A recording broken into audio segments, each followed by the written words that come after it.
Chapter 01, Reborn. He has locked himself in the royal library's secret room. He was going to perform a forbidden ritual. The angry shouts of the guards who were pounding on the door with their heavy axes did not faze him. These doors were meant to keep people out. This ritual was his last hope. He didn't have enough data and was unsure if this would work. But he didn't have much time left. It's now or never. His lifespan was already over, and he would not live to see the morning sun anyway.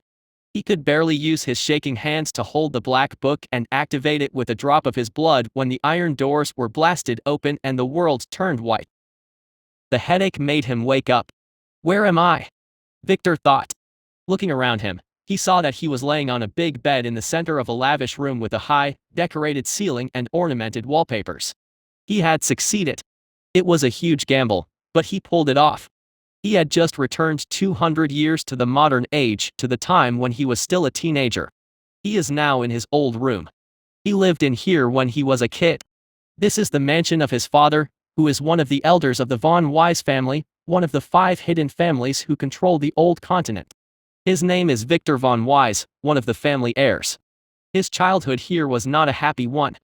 Although he was one of the family's legitimate heirs, he had a weak body. He failed to master the family's secret art, which all the descendants were required to practice. His failure led to him having lower status than his peers. After that, he was barely qualified in the coming-of-age ceremony, a ritual that every true Von Wise has to go through. So he was assigned a minor role in the family where he was able to enjoy life for a few years. But his life changed when he was led to a trap by his enemies. And he had to break a family rule to save a friend. But in this kind of family, rules can't be broken, so he was kicked out and had to live the next 20 years in suffering and poverty. Then the reckoning night came, that's what they called it. That day when the rules of the world evolved. Numerous things changed that night, and one of them was his destiny. He was able to awaken his noble bloodline. When he returned to the family to prove himself and take what's rightfully his, it was too late. His family seemed to have angered some rising hero and were wiped out in one night, leaving the land where its mansions once stood tall a desolate ruin. No one survived, and all of his loved ones were dead. And he could do nothing. That guy was very powerful, another league type of powerful. He wandered around the new world as a loner for a few years, then settled down, fell in love, and had a family. But the past always hunted him. The one who annihilated his family back then found him. And from his mouth, Victor learned about what happened back then. That man, after wiping out the Von Wise family, discovered the truth about their immortal bloodline. He wanted it for himself. But he had already ordered the death of everyone in the family. So he had been hunting for Victor ever since, and he had just found his prey. He captured Victor with his children and killed his wife, who was deemed useless. Then he brutally extracted their essence blood using an artifact, leaving them to die. Victor survived thanks to a lucky chance. But he was hurt badly, and he knew that he would eventually die as he could feel the immortality granted by his bloodline was fading. He returned to his ancestral home and began to dig in the burnt ruins. He uncovered many secrets there and was able to extend his life by a few decades. But alas, no way to restore his bloodline. His family was only beginning to discover its marvelous uses when they were annihilated. He spent the next decade in research and study, and then, by a pure coincidence, he heard about the Black Book. People knew it was precious since it had a SSS rank artifact, but it was pretty much useless. Its power is time travel. But despite its enormous activation cost, you can only go back in time for 1 second if you use it. And you can only return in mind, not in body. For others, it could only serve as a collection and research item. An extravagant one at that. But, for him, who had seen a similar treasure in his travels and knew about a little book, it was an amazing treasure. He had some hope at last. To go near the book, he had to take the job of a librarian in the royal library where it was kept, and after many years of hard work, he was able to get close enough to it to study it then activate it. Now he is back. He is going to live a fulfilled life. He will use his knowledge to create a power that no other can rival. And those who hurt him before would pay a heavy price, even if the world itself shelters them, like that guy. First things first, he thought. First, he has to set the things in the family right and prepare his cards for the reckoning at the same time. It's never too early to prepare. The reckoning signs are already there, but only those with good eyes and ears have noticed. The world today is like a child who will hit puberty at that night.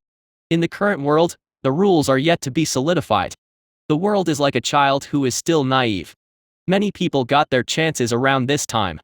And now he is going to be the bad uncle who cheats this child. He searched under the pillow for his phone, and there it was with its shiny gold-plated back. He remembers he used this during his first year in high school. It was a gift from his mother for finishing middle school. Looking at the time. It was now 5:16 a.m., the 21st of June. It was in the summer break, and he will have to start high school in September. But that was not the vital thing. What really matters is the coming of age ceremony, which will happen tonight. All pure blood male members in the family would live under the care of their parents until they reach adulthood, where they would be taught family literature and martial arts. But after the ceremony, they would be granted resources depending on their test results and were expected to do family assignments in the outside world. Luckily, he returned at the right time. If he was late by just one day, things would have been a little troublesome. He jumped out of bed, took off his shirt, and inspected his sickly body. Just as he remembered, he had a small stature, his skin as white as snow, and had a beautiful face. He inherited it from his mother. His silky hair is a dark shade of purple gray inherited from his father. This purple hair is a unique feature in his family. There were many speculations and rumors about the reason for this color, but he knew it. He learned about it when it was too late, the unique otherworldly bloodline of his family. He has to awaken it as early as possible. Perhaps in the ceremony tonight, there will be a chance. Looking beyond the curtains out of the huge window near his bed, he could see the expansive forest surrounding the mansion and vaguely glimpse at the roofs of his uncles' and relatives' mansions on the horizon. He could faintly make out the sound of sea waves in the distance. He was on an island. And this entire island was part of his family's base, which only the pure-blood descendants and their servants can live in. At precisely 6 a.m., there was a light knock on the door. A beautiful woman stepped in. Her name was Olivia, one of the maids in the mansion. He remembers her well. She was one of his father's trusted servants and maybe a little more than that. "Young master, I am here to wake you up. The master has instructed that you should be ready for breakfast at 6:30 in the first dining room." Victor nodded his head. "I understand. I will be there on time." The maid bowed, then stepped back and closed the door on her way out. He took a quick shower and then changed his clothes while recalling all the information about his family. His father had 3 official wives in addition to countless concubines and lovers. His mother was the second official wife of his father, and that is because of him, his brother, and 2 sisters. All of them have purple-gray hair and a pure bloodline. Only women who give birth to bloodline heirs are eligible to be wives. The 317th family rule dictates. When his father met his mother, she was just a little model who wanted to score with his super-rich father.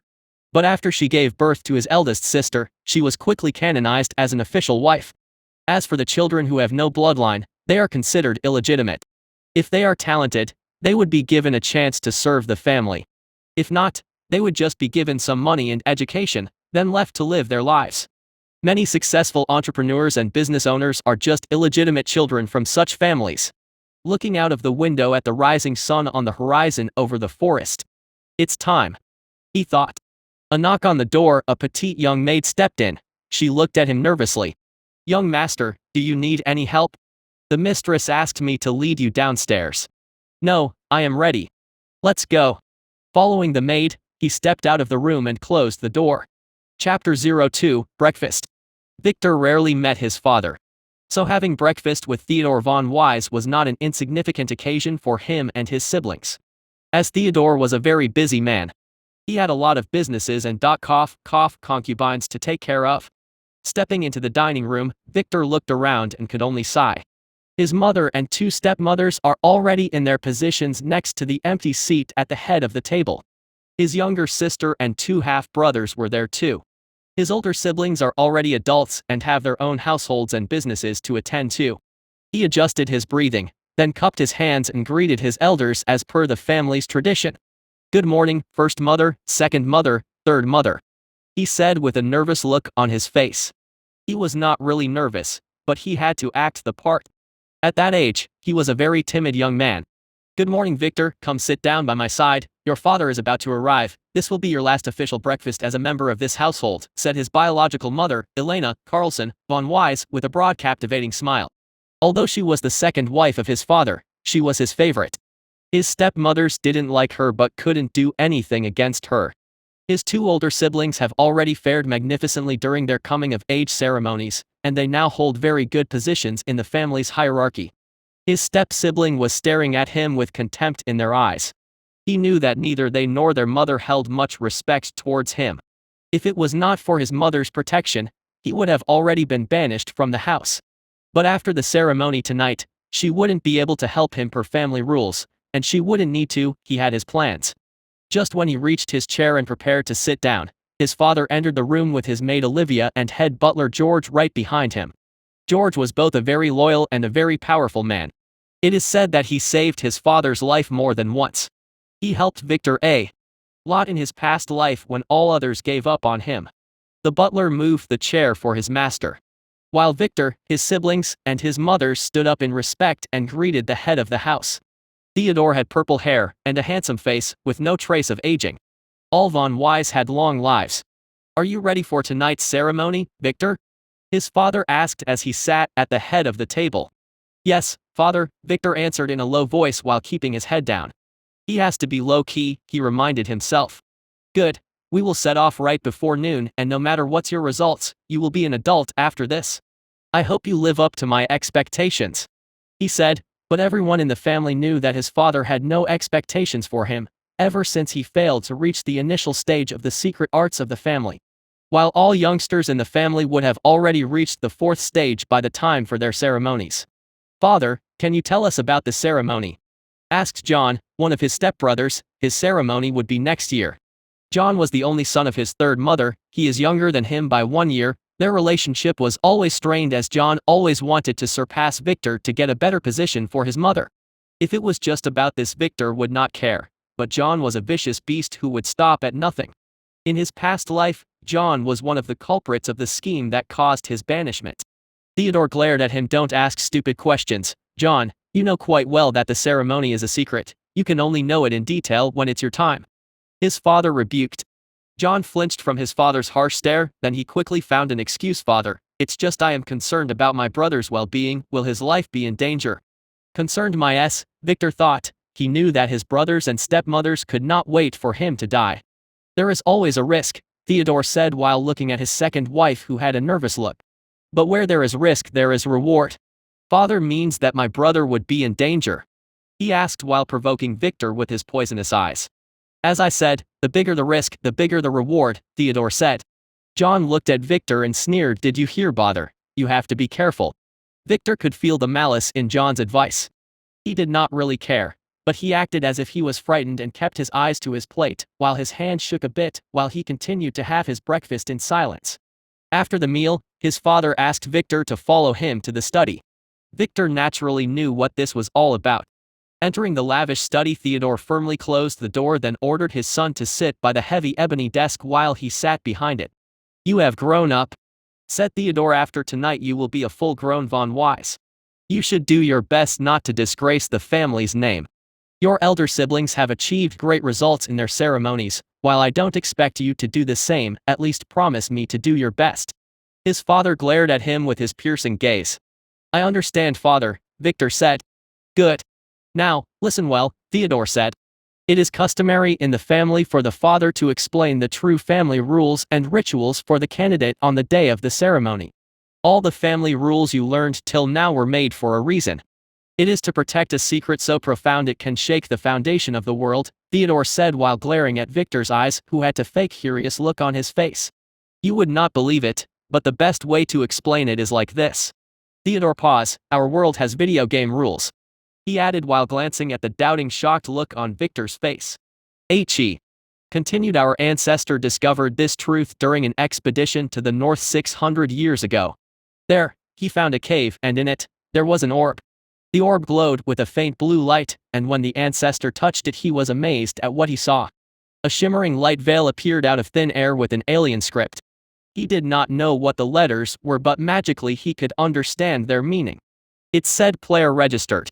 In old times I would have had to explain what that meant to you, But now you probably guessed thanks to all the time you spent on your console games. Victor looked at his father as if he was questioning his sanity. He did have that look in his previous life, but today he understood the truth far better than his father. Yes, this world had video game rules. And as far as he knows, those rules seem to be slowly integrating into this world. It can be said too that video games' emergence is a phenomenon related to these rules. Of course, our ancestor, Sir Nicholas von Wise, had no idea what that meant, but during his lifetime he was able to figure it out. He brought the orb back to this land and used it as a foundation to build his family. Later he discovered that not only his family had such an item, but there exist others too. The other 4 oligarchs? Asked Victor.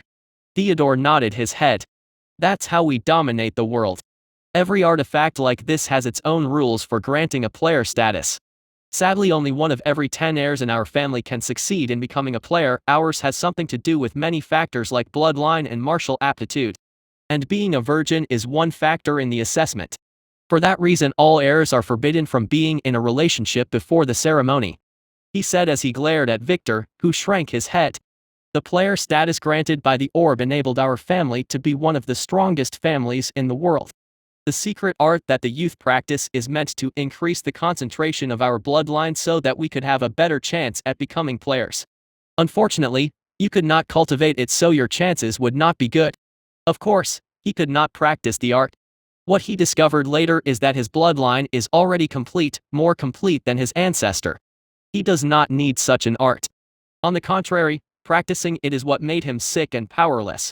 What he needed was an awakening art.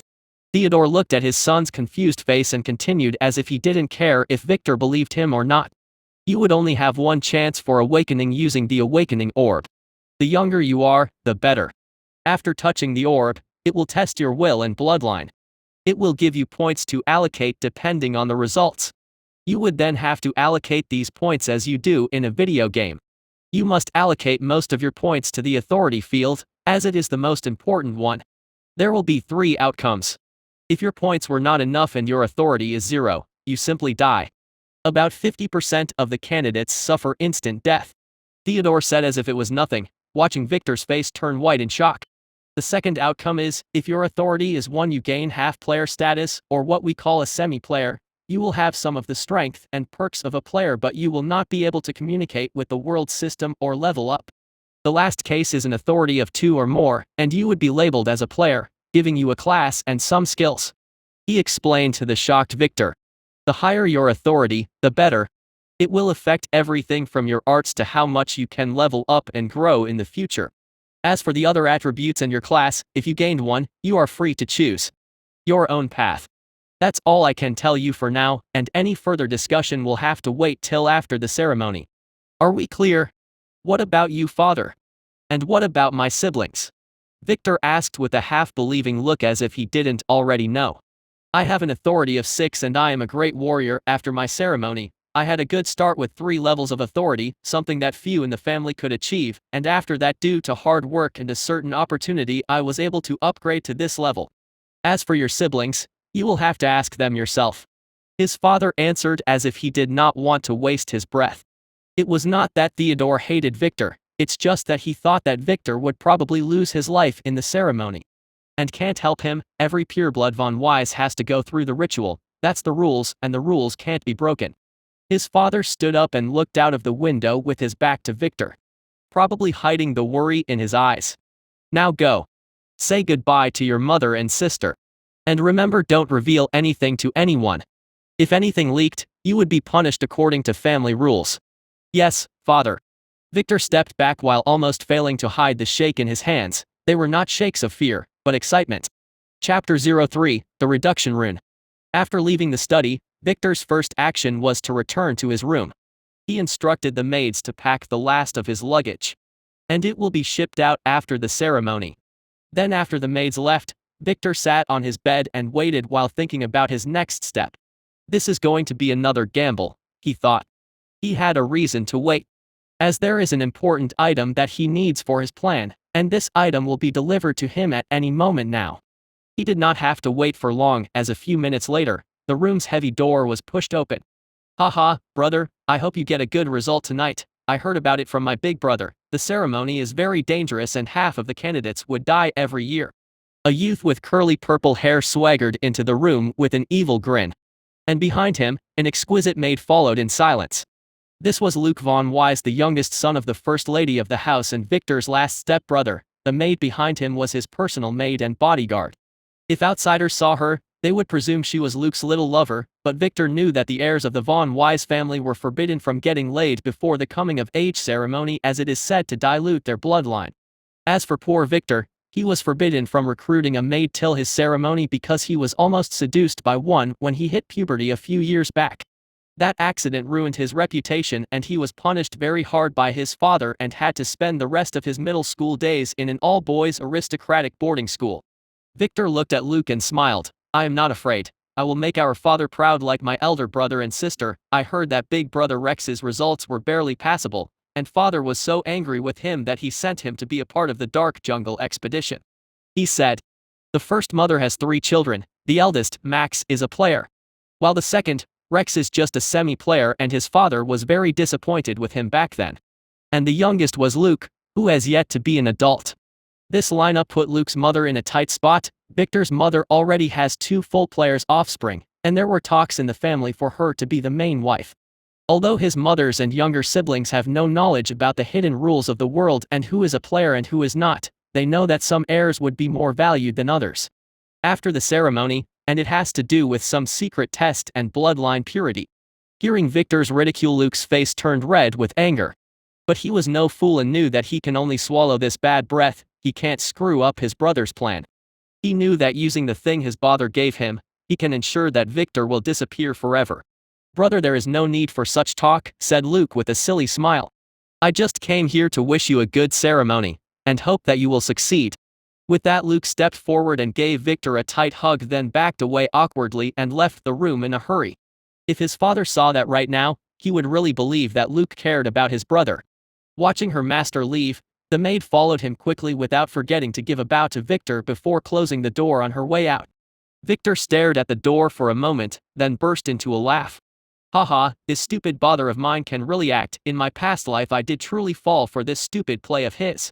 Reaching his hand into his jacket's pocket, he took out a pure black octagonal piece of jade. This thing was put there by Luke when he hugged him. "At last, in my past life I was screwed by this rune, but now this will be the key to my success," thought Victor. This jade is called Reduction Rune, and it was a very rare SSS item. Its effect is the permanent reduction by 1 of any attribute defined by the user. However, it also has the passive effect of reducing all the attributes when equipped. Of course, his brother did not know what was this thing nor how to activate it, but he seemed to have figured out that this stone will make the holder weaker. It was probably one of his elder stepbrother's plans. He planned to use it to lower Victor's chances of completing the ritual. In his past life, his brother's plan only half succeeded. With his qualification and bloodline, Victor should have been able to be a full player with ease, but he fell short by just a few points because of the rune and could only be a semi-player with a very weak position in the family. Victor knew about this plan later when Luke bragged in front of him on the night of his banishment. He still remembers the ugly smirk on his face to this day. Looking at the jade Victor sighed. This thing was kept by him in his past life as a memento before discovering its real use. This rune will be the essential key to his next step. Victor took a leather bag from his closet, then put the rune in it before returning it to his pocket. Holding the rune in a bag will not be considered equipping. Then he adjusted his clothes and gave his room one last look, then went downstairs. His mother was waiting for him in the hallway. She gave him a tight hug. "Be careful, and no matter what, you have to return alive," she said with tears in the corner of her eyes. She had to act strong. "Yes, mother," he replied while feeling the warmth in his heart. His mother is the only one who has never lost hope in him. His little sister Laura peeked from behind his mother and looked sadly at her brother. "Goodbye, brother," she said and ran away. But Victor noticed the tears in her eyes as well. Likely she thought that she would never see her brother again. It's probably Luke's instigation. He will take his revenge on him back later. "Are you ready? Let's go, we have a long trip." His father's sound came from the back. "Yes, father," said Victor. Then after letting go of his mother, he walked out of the mansion's door in silence, not failing to notice the shadows of his step-brothers who were smirking while peeking at him from the windows upstairs. Chapter 04, The Trip. After leaving the mansion, Victor and Theodore took a 15-minute trip by car to the island's harbor, where a fully serviced yacht was waiting for them. After boarding the yacht, Victor sat down on a fancy seat and looked out of the window to watch the waves while trying to relax. After a few moments, his father, who was talking to the captain about the course of the trip, entered the cabin and sat on the adjacent seat. "We will be there in 3 hours. The captain informed me that we need to make a detour to pick up some other participants," said Theodore. "Try to relax your mind. It will be over soon," he added. The yacht soon started its engines and began its trip. The family owns an entire archipelago where each island contains facilities that have specified functions such as training, research, or residential. On normal occasions, the residential islands would house the lonely wives and their children with some servants. The husbands are busy doing business or searching for other potential wives on the mainland. Their trip's destination is the central island. It houses the main seat of the family, the elders' halls, as well as the treasury and punishment halls. The ceremony will take place at the ancestral hall at the center of the island. Victor watched the waves go by as he reminisced about this same trip in his past life. He was so nervous back then that he could not focus on anything. Turning his head from the window, he began to observe the maids who were busy preparing drinks for him and his father. While they are called servants by the family, in fact, these girls were all slaves of his family. The family has brought and trained them from their youth so that they would be faithful and loyal to their masters. His father caught his look and could not help but to chuckle a little. "Don't worry, after the ceremony, if you managed to survive, depending on your rank you would be given a chance to get your own servants. But if you didn't, I will let a few of these girls accompany you in your grave," he said with an evil smile, making the girls shiver in fright. Victor nodded his head, then took a sip of his freshly brewed coffee that a shivering servant girl just handed him. His father's poor sense of humor never changes. But he knew that he was subtly encouraging him. Like any father, he wished for his son's success. Soon, the yacht came to a stop in a small harbor, and a few passengers boarded. 2 girls and 3 boys. They were Victor's cousins from some branch families. They will also join the ceremony today. They saluted Theodore and Victor, then sat down in their seats nervously. They did not dare make a noise in the presence of the main branch members. The family hierarchy was engraved in their bones. After a few similar stops, the small cabin was almost full, but still, no one dared to sit near the father and son. The ceremony will include family members from different classes, including the direct heirs, talented disciples and servants who had to spend their trip on the deck. The yacht made one last stop, however, this time only 2 passengers boarded.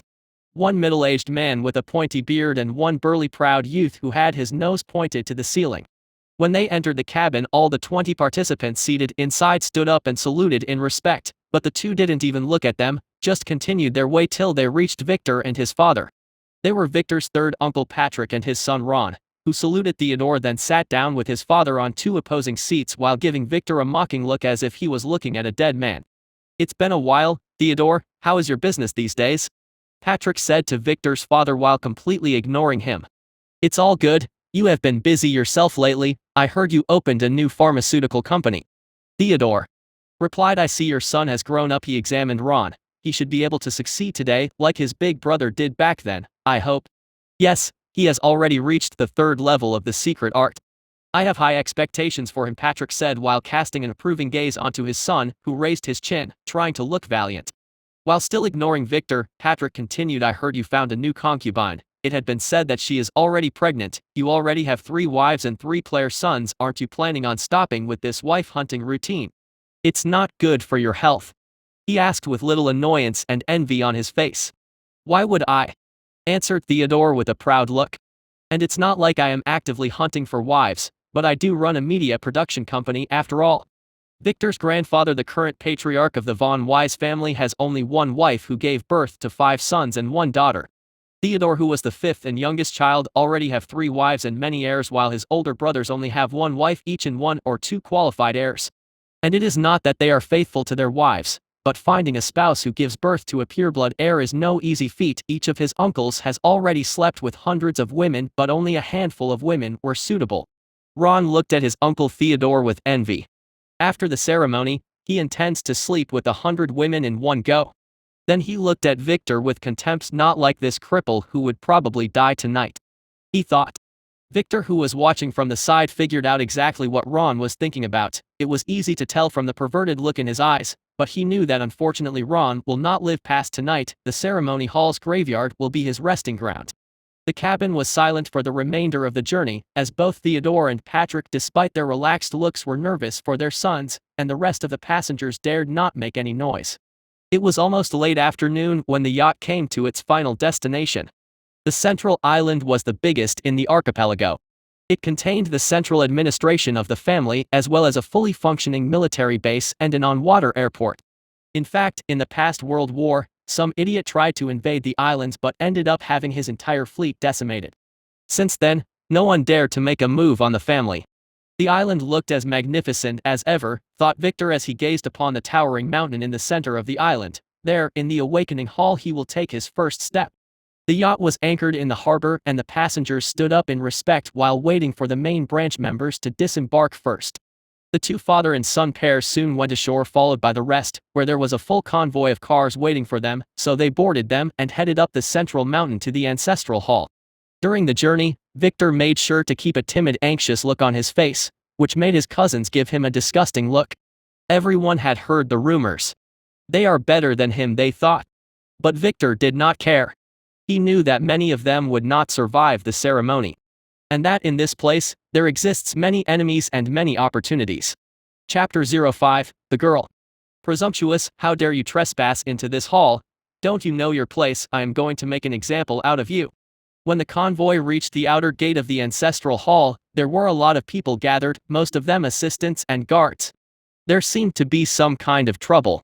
An old man with a short white beard wearing an elder's purple cape was scolding a petite girl in a black dirty tight suit who had dark black unkempt hair covering her face. She seemed to be injured, was shaking, and kept her face to the ground, anticipating her grim fate. The family never forgives rule breakers.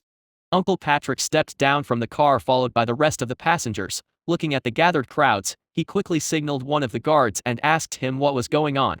Master, this girl is a trainee slave from the Assassin's Hall. She was caught by the guards after trying to sneak into the ancestral hall.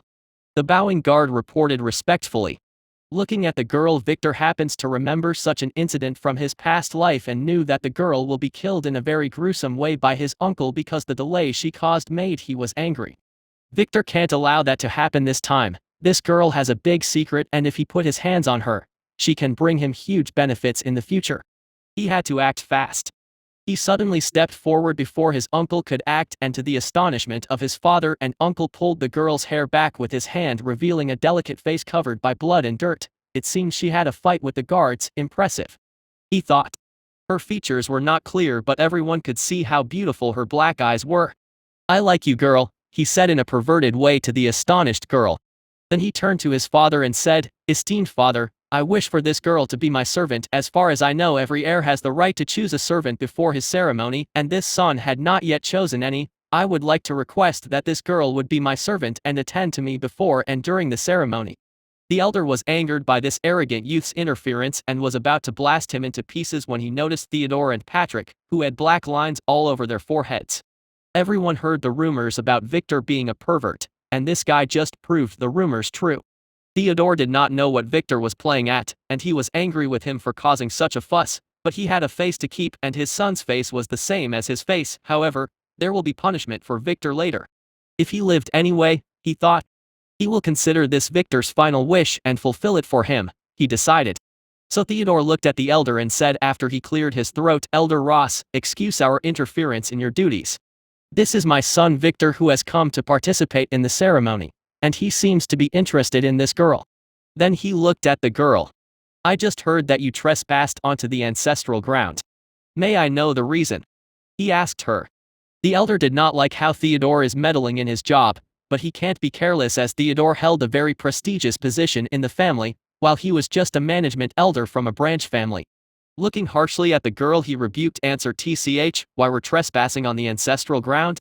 The girl shook while biting her little lip, then answered in a crystal voice, Master Elder, I wanted to volunteer to be one of the servants attending for the young masters and try to attend the ceremony.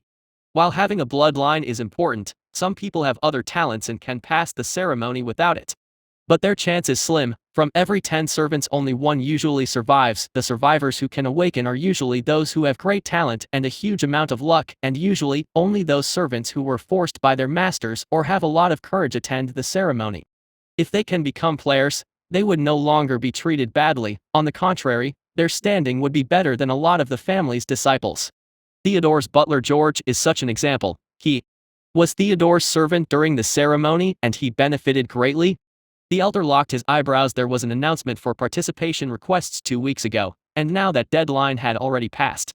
You should have been nominated by your hall master. It is not up to you, he said with annoyance. The girl kept biting her lip. My hall master chose not to accept my request, so I could only sneak here myself. I am really sorry, the girl said while bowing.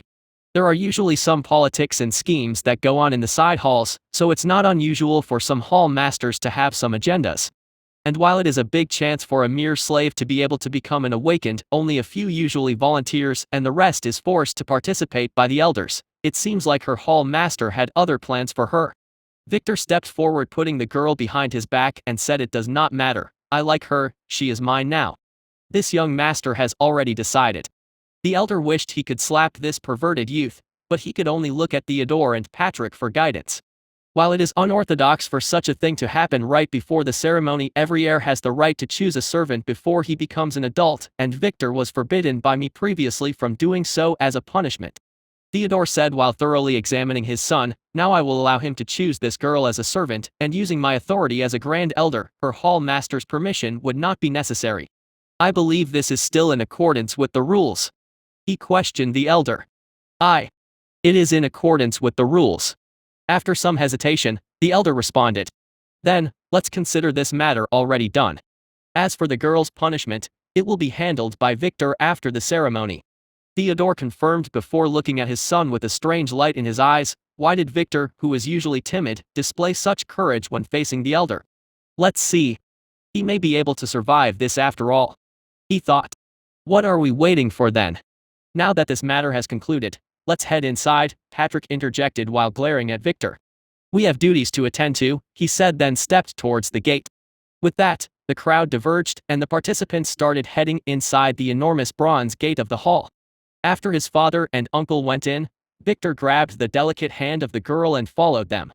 "Now you are mine, you better behave, or I will chop your head off myself, understood?" he said to her while hurrying forward. "Understood, young master." The girl gratefully looked at him and answered in a soft voice. Chapter 06, The Guy. The ancestral hall was not just one hall as its name suggests, but a complex array of buildings and preparation rooms. It also housed many important treasures and was attended around the clock by many guardians and family elders. Stepping into the entrance, Victor's father and uncle had to leave alone with the elder to prepare for their roles in the ceremony. The participants will have to wait for a while. Before leaving, Theodore gave his son one last examining look. Then without talking turned around and followed his older brother through one of the branching corridors. The ceremony participants were guided respectfully by one of the staff into a grand hall to wait. This hall was not empty as it was already full of other candidates who arrived before from other places. Some were sitting on lavish chairs around round tables discussing the ceremony and sipping on their drinks, while others were standing in respect and waiting nervously. In the family, there are two types of people, players and non-players. Players are usually ranked according to their authority level and skills into elders, core members, inner members, and outer members. Like sects do. While the non-players had 5 levels, first are the elders, followed by the unawakened pure bloods of the main branch, the side branch heirs, and those offspring who do not have pure bloodlines come next, and after that comes the disciples. They are members who were not originally part of the main family but were adopted or accepted as disciples because of their talents, or special family needs for them. They had to change their family name to Von Wise. In the last tier are the servants, who are the lowest caste in the family and mostly do not have any rights. Of course, within each tier and even between different tiers different levels exist. Like the punishment hall disciples who only answer to their hall's master. And from every one of these tiers, there will be members participating in the ceremony. Participation for those of pure blood is mandatory, as for the rest it is optional because their mortality rate is much higher. While they were not expected to achieve great results and most likely would die, if even 1% were able to succeed, they would add great power to the family, and they would be like the carp leaping over the dragon gate. In this hall, There were 30 members and disciples sitting around the tables in addition to about 80 servants standing in the back. To participate in the ceremony there are two conditions. The candidate must have been an adult for no longer than a year. The candidate must be a virgin. When Victor and Ron entered the hall, all the candidates gathered there, looked at them and tensed up, then everyone stood up and respectfully saluted. Victor and his cousin were the only main branch heirs participants, so their entrance exerted tremendous pressure on the others. Acknowledging the salute with a nod of his head, then found an empty seat. Victor sat down casually while ignoring his cousin, who passed him with a glare, then went on to find another seat at the other end of the hall, followed by the rest of their convoy. They seemed to have made up their little minds to be on Ron's imaginary team. Victor grabbed the petite servant girl whom he had just acquired and ordered her to sit on his lap, which caused her ears to turn red in shame, but she could only obey. "I am sorry, I am a little dirty," she said while sitting under the astonished look of the observers. She was not that heavy. "I need to feed her more," thought Victor, who was actively confirming the rumor that he is a perverted young master to everyone around, and that was his plan. "That does not matter. What is your name?" he asked. He didn't know her name. "Lily, young master," she answered in a barely audible voice. As a servant, she did not have the last name. "Why do you want to participate in the ceremony so bad as to break the rules?" he asked. "And why does your hall master forbids you? Looking at the spider tattooed on your neck, I can tell that you should be from the Assassin's Hall. You don't seem to be that great of talent that he would not want to sacrifice you," he questioned while gently caressing the tattoo on her small white neck. Every hall and member of the family would tattoo their emblem on their lower members' necks so that they can be identified. But what only players knew was that this tattoo was created using an artifact and can be used to locate and eliminate the servant if needed. Victor would need the family's approval to change this tattoo on her to his own emblem after the ceremony. The girl hesitated a little, then answered his question. "The hall's master intended to gift me to his son after the ceremony. But I hated him. He is a vicious and merciless man. I was tortured by him many times. During our training.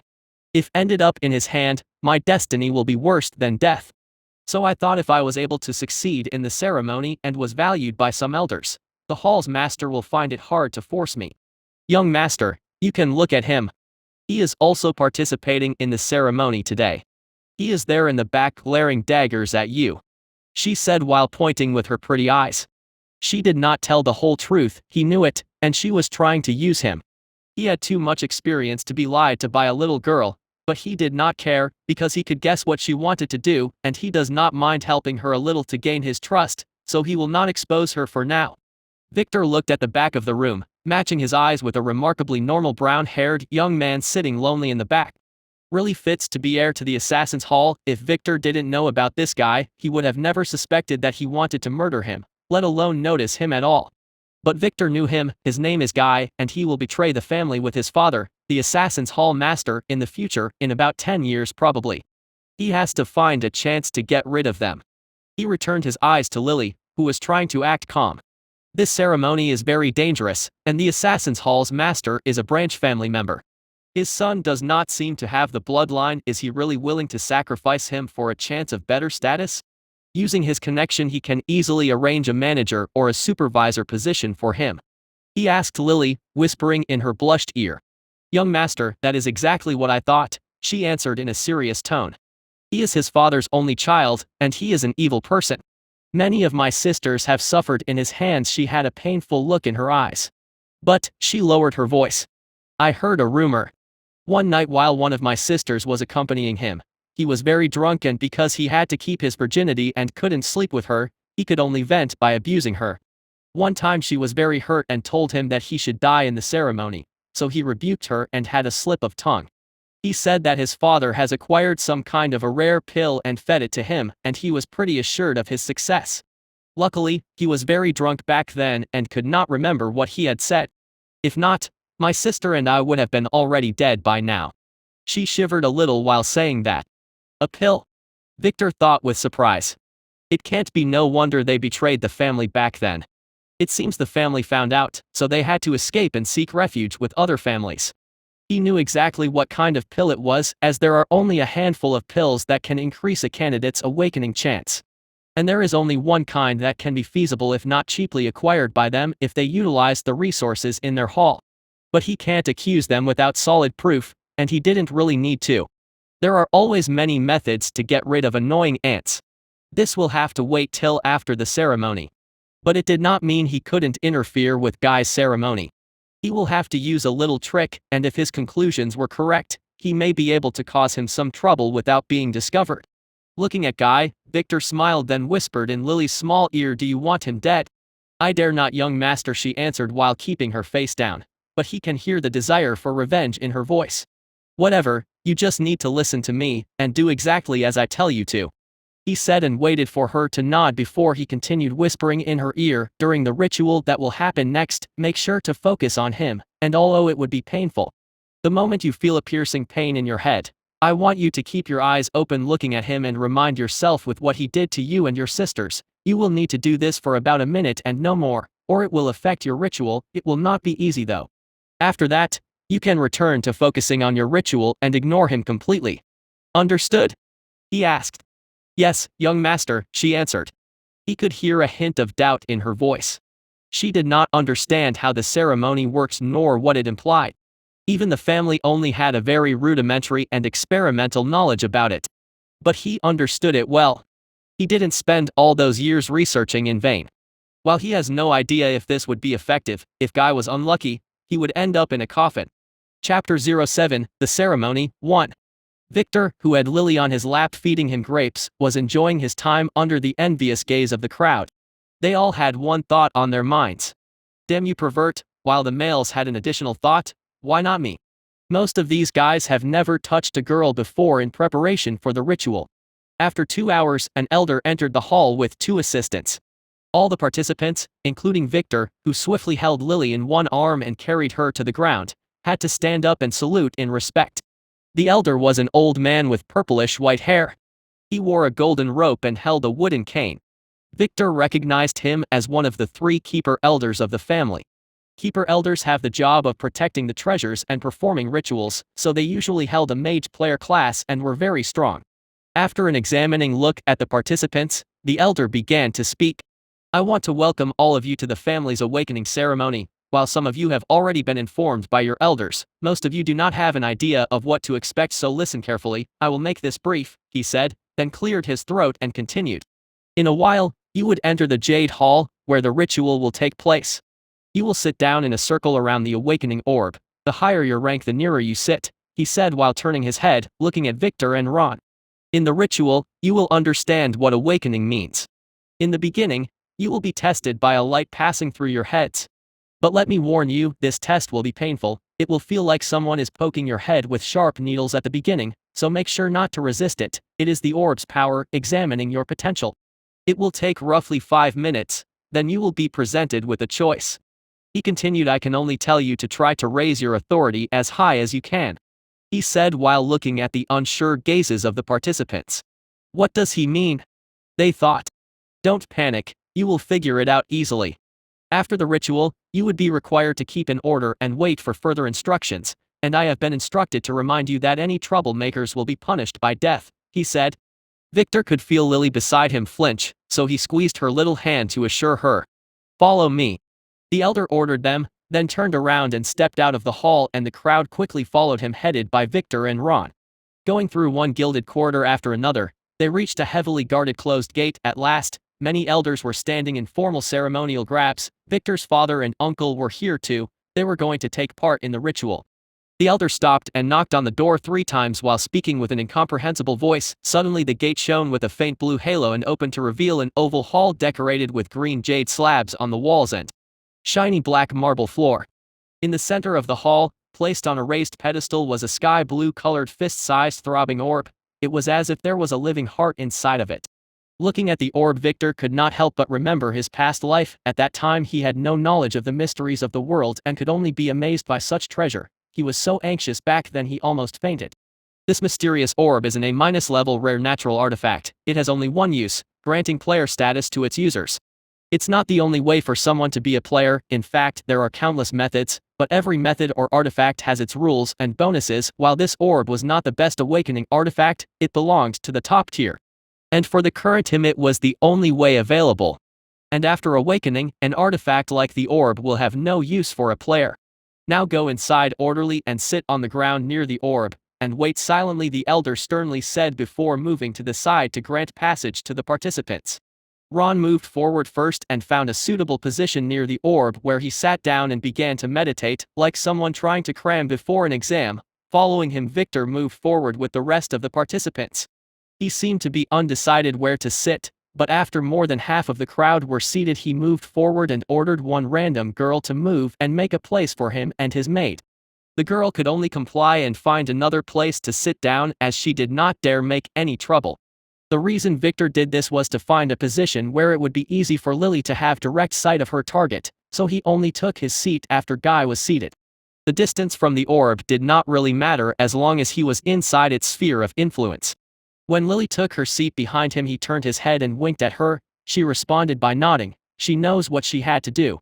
After waiting a few moments for everyone to be seated, the elder pounded the ground with his cane. Then he began chanting with the rest of the elders who strode into the room and surrounded the participants, forming a polygon of light between their outstretched hands. The orb seems to respond with the throbbing blue light in it getting stronger every beat. Victor reached his hand to the back and tapped Lily on her legs, signaling her to be ready. Then it happened. A bluish-white light shot from the orb and filled the entire room, blinding everyone. The participants had no time for astonishment. Just as the light faded a little bit, they started to feel a piercing pain in their heads. It was as if the light itself was floating between their heads. There were a few who could not withstand it. They started to foam from their mouths, then fainted. This caused the elders to frown in disgust, but that's all they could do, as they were forbidden from interfering until the ritual was concluded. However, the people who nominated those weaklings would be demoted. Theodore silently looked at Victor and was relieved to find that he was just sitting there calmly and nothing bad happened to him. There may be a chance. He tried to convince himself, then returned to focus on the ritual. Victor put his hand in his pocket, then relaxed his mind, closed his eyes, and only held thought about his future plans to relax in a hot spring with Lily while waiting for the probing to end. This is the first part of the ceremony. The orb was now probing and examining the potential, suitability, and bloodline of every candidate. The orb does not differentiate between good and evil, it has no emotions, but it will always be affected by the rules of this world. It is like a machine executing its program. Just as the pain started to fade away, Victor silently used his hands to take the little black jade from the leather bag inside his jacket and hold it firmly in his hand. Now it can be considered equipped, and the test is already over, so it will have no bad effect on the results. After just a few moments, the probing was over. Victor opened his eyes to find himself in a black infinite void. The test was finished, and this is now the second phase of the ceremony, the points allocation. Chapter 08, The Ceremony, 2. Welcome player. Analyzing input data finished. Analyzing test results finished. You have successfully awakened as a player. Now you are required to allocate your points to your attributes. Depending on your allocation, you will be offered a class. You have 1 hour to complete your application, if not your account will be permanently terminated. Player points results. Alive, plus 10p. AAA level bloodline 100%, plus 1500p. Awakening 0%, 0p. Human, plus 30p. Virgin, plus 500p. Young, plus 200p. Martial Arts Potential F, plus 007p. Mystic Arts Potential D, plus 320p. Destiny Potential E, plus 20p. Your total, 2,587 points. Please allocate your points wisely.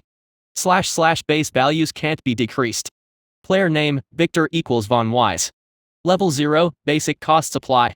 Authority, 00, will affect your status and potential, price, 1000p. Warning, 0 authority will result in account termination. Warning, need 02 authority to get a class and gain level and EXP. Strength, 07, will affect your strength and muscular power, price, 10p. Intelligence, 13, will affect your ability to learn, think and perform mystic arts, price, 10p. Agility, 09, will affect your maximum movement and arts performing speed, price, 10p. Luck, 13, will affect your luck and chances, price, 40p, max, 10 per level. Charm, 15, will affect how your look and charisma, price, 30p, max, 10 per level. Order, 10, price, 50p, max, 10 per level. Victor was suspended in the endless void, looked at the shimmering blue screen in front of him. So this is his test results. 2,587 points. It should be enough for him to exchange for 2 levels of authority.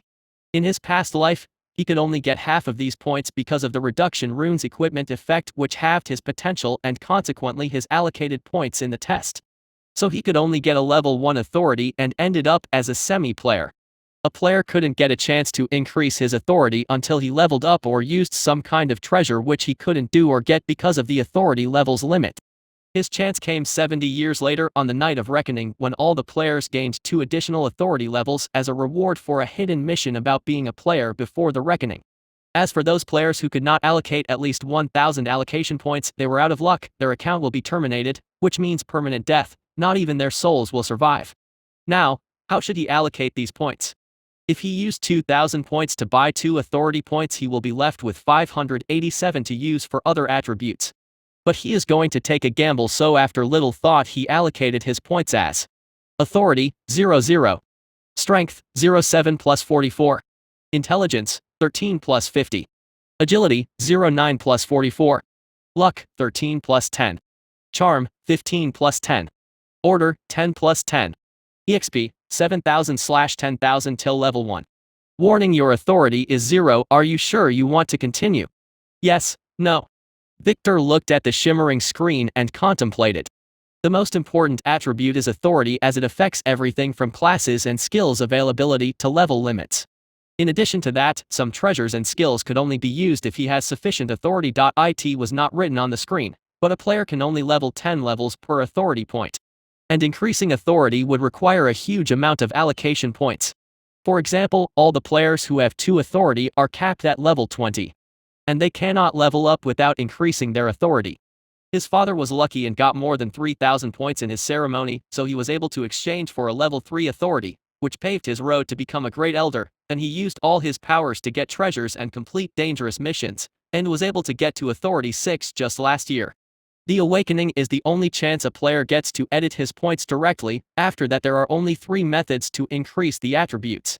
First, the attributes points would be increased by random value each time he levels up, but this value usually depends on luck. The second method is by training. Someone who wasted most of his time on the battlefield will naturally get his strength increased slowly. And someone who spends his time studying will have his intelligence increased. Although this method is not very efficient, as the increase tends to be minimal, many strong players rose to power using it, thanks to their perseverance.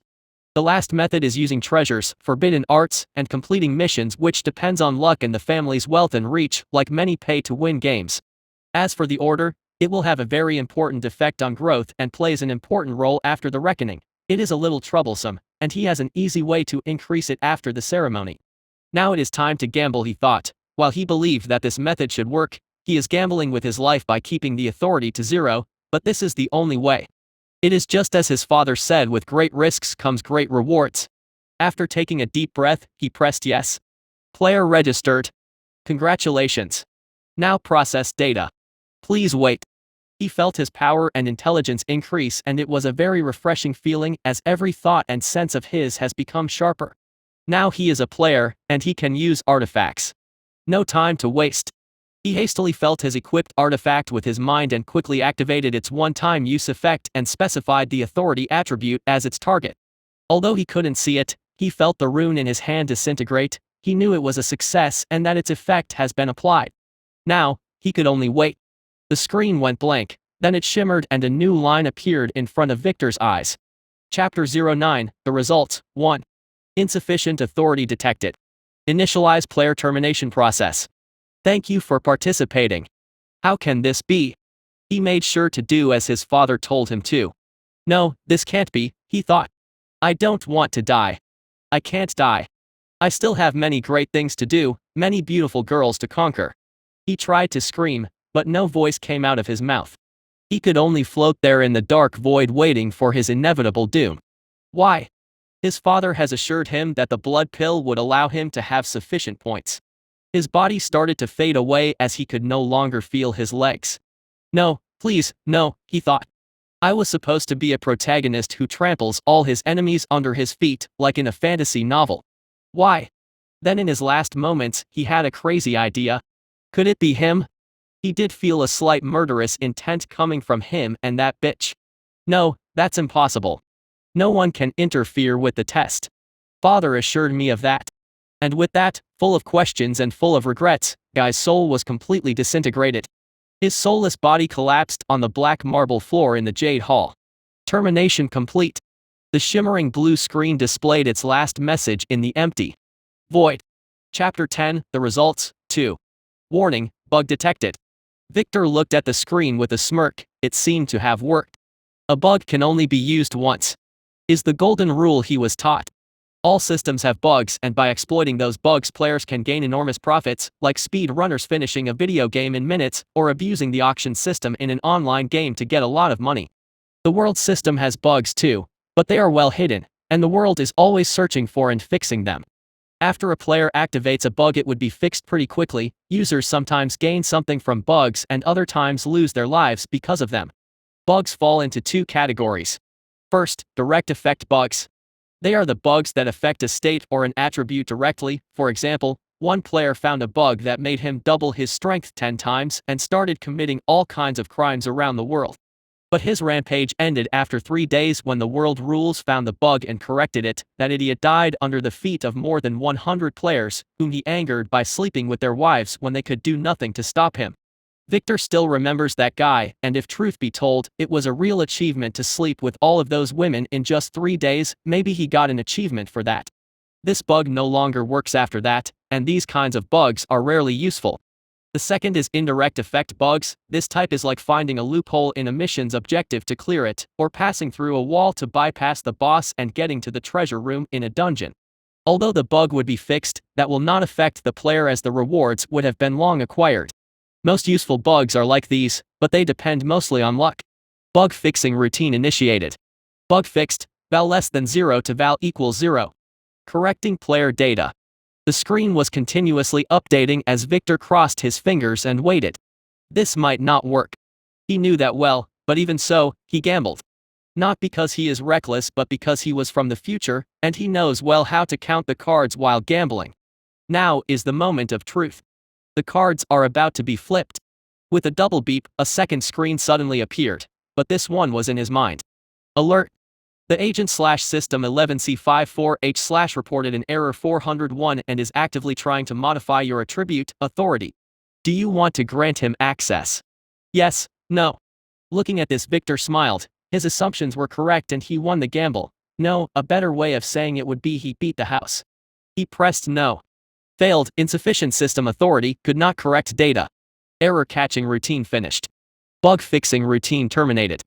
Resuming operation. What he did was to use the SSS level reduction rune on the authority attribute, which he intentionally left to be 0. He had to use the rune at an exact point of time, when even if the world tried to correct its value, it would be too late.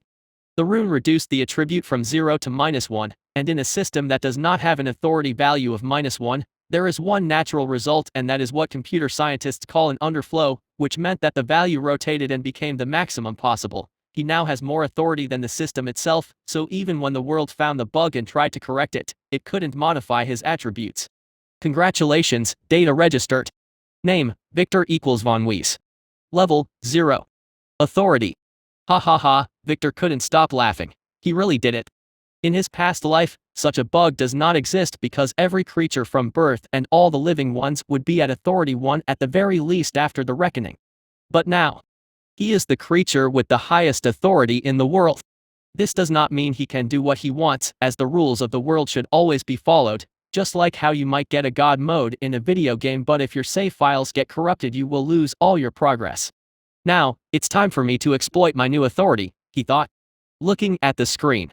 Class options were generated based on current level and authority. Please choose a class and 5 skills. You have 351 base classes to choose from. You have 3,587,741 skills to choose from. Great, he thought. Last time he did not get to choose a class and only had 2 skills. Usually, a player would only get to choose from a set of 10 or 15 skills, and 1 to 3 classes max. The class and skill slots are limited by level. But the available skills are set according to the authority. Now, what should he choose? Looking at top skills like God's Fist or the Dragon's Charge, Victor sighed. While he can learn those, but he wouldn't be able to use them as they require high strength or intelligence attributes and attainments to activate. So he focused on the authority-based skills. There were many that he had never heard about before. Ah, so that's how, he thought as he browsed them one after another. After a while, he made his mind up and chose his skills. Admin Appraisal, SSS rank. Appraisal skill allows a player to see the truth of the world, limited by authority and level. Admin Merchant, SSS rank. Passive allows the player to act as if he had trading class. He can trade with and monitor all merchant class players through the system, in addition to privileged access to system merchandise. Limited by authority. Blood Seal, SS rank. He who drinks your blood's essence voluntarily will become your blood slave. /2 slots can only enslave lower authority beings. Contractor of Doom, S rank, can sign a system enforceable contract with any other player. Second party approval required. Unlimited Disguise, SS rank, can disguise shape, voice, and attributes, limited by authority and level. That should suffice. He will not need fighting skills as he does not intend to fight personally, and because of his current attributes, he is already invincible in the human realm. Looking at his attributes. Strength, 51. Intelligence, 63. Agility, 53. Luck, 23. Charm, 25. Order, 20. A normal human male has about 10 points for each. So now Victor is 5 times stronger, 6 times smarter, and twice as good looking compared to a normal human being.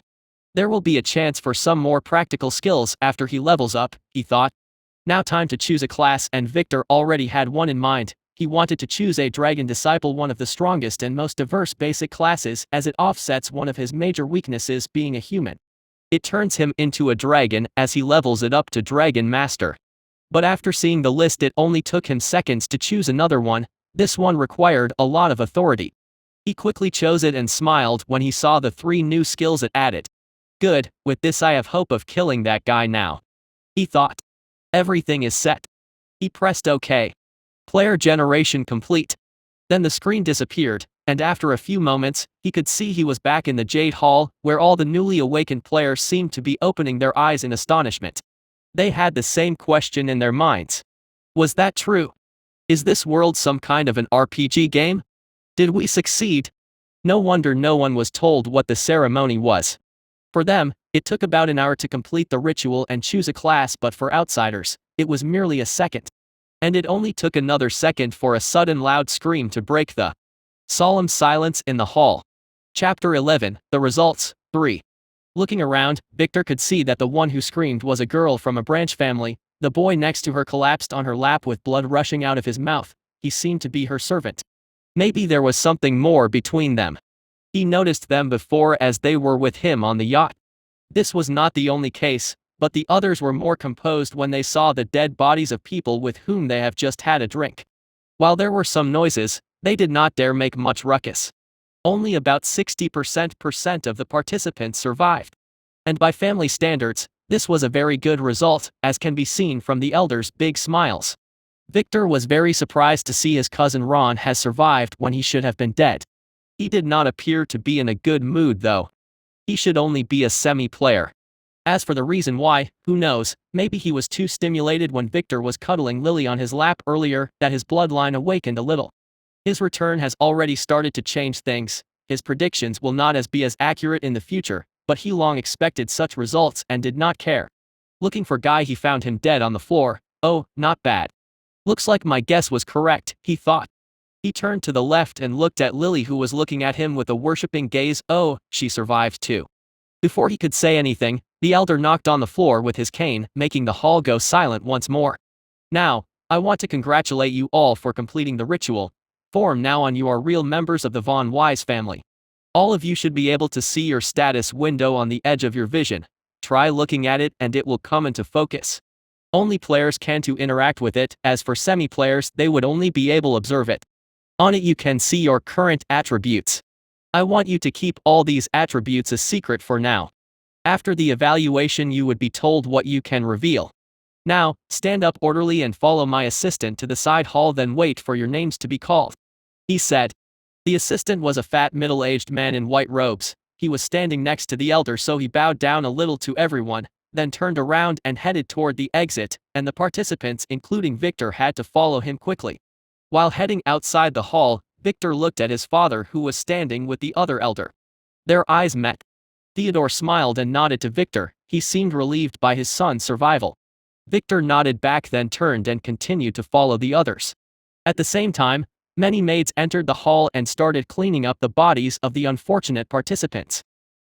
Reaching the waiting hall, everyone was surprised. This time there were seats and tables prepared for all the participants, even the servants. Although their social status has not changed, their position in the family is now different, and they would probably be promoted later.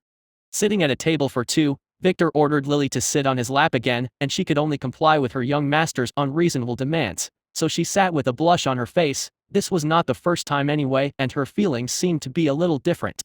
After everyone was seated, the assistant glanced at Victor before shaking his head and informing the participants to wait for their names to be called. Then he left the hall in a hurry. A few seconds later, many maids entered with plates of well-prepared foods and drinks. It is time for them to relax a little and have a late lunch. Their ordeal was over, and what is left is the family's evaluation and rewards. Their next step in life would be decided after that. Now, it was unknown who from the participants gained what class or authority. Usually only 10% becomes full players. But that did not stop many participants, and especially the servants, from going around to socialize with and congratulate the higher-ranked members. Cousin Ron already had a long line of admirers waiting to congratulate him. As for poor Victor, who had a bad reputation, to begin with, having a petite girl in his lap did not help his case, so no one came close to him. Looking at Lily on his lap, Victor activated his appraisal skill and looked at her status. Name, Lily. Level, 0. Abnormal status, slave weak. Class, shadow dancer. Authority, 3. Strength, 20. Intelligence, 22. Agility, 36. Luck, 11. Charm, 39. Order, 10. Skills. Shadow cloak, A. Penetrating dagger, A. Mesmerizing dance, A. Area inspect, S. Quick step, B. Not bad at all, he thought. A level 3 authority is really amazing for a newbie player. Maybe she had some hidden bloodline or martial arts talent. But he needs some artifacts to examine and verify those, as they were not system parameters. Looking at her pretty eyes staring back at him, he thought this little girl will be a great assassin in the future.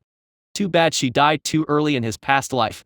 Young Master, Lily suddenly said, about what happened, No need to report, Victor interjected while patting her head. When they call me to the evaluation room, you will follow me. I have already told you that you are mine no matter what your results are, he said, and be careful not to reveal any information. Walls have ears. He warned her not to ask about Guy's death.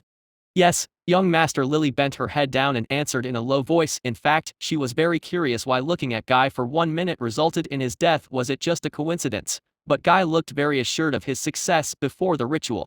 After a few minutes, one servant entered the room and called politely for Ron to follow him, so he left the room under the gaze of his admirers. Not many noticed, but there was a look of distress in his eyes.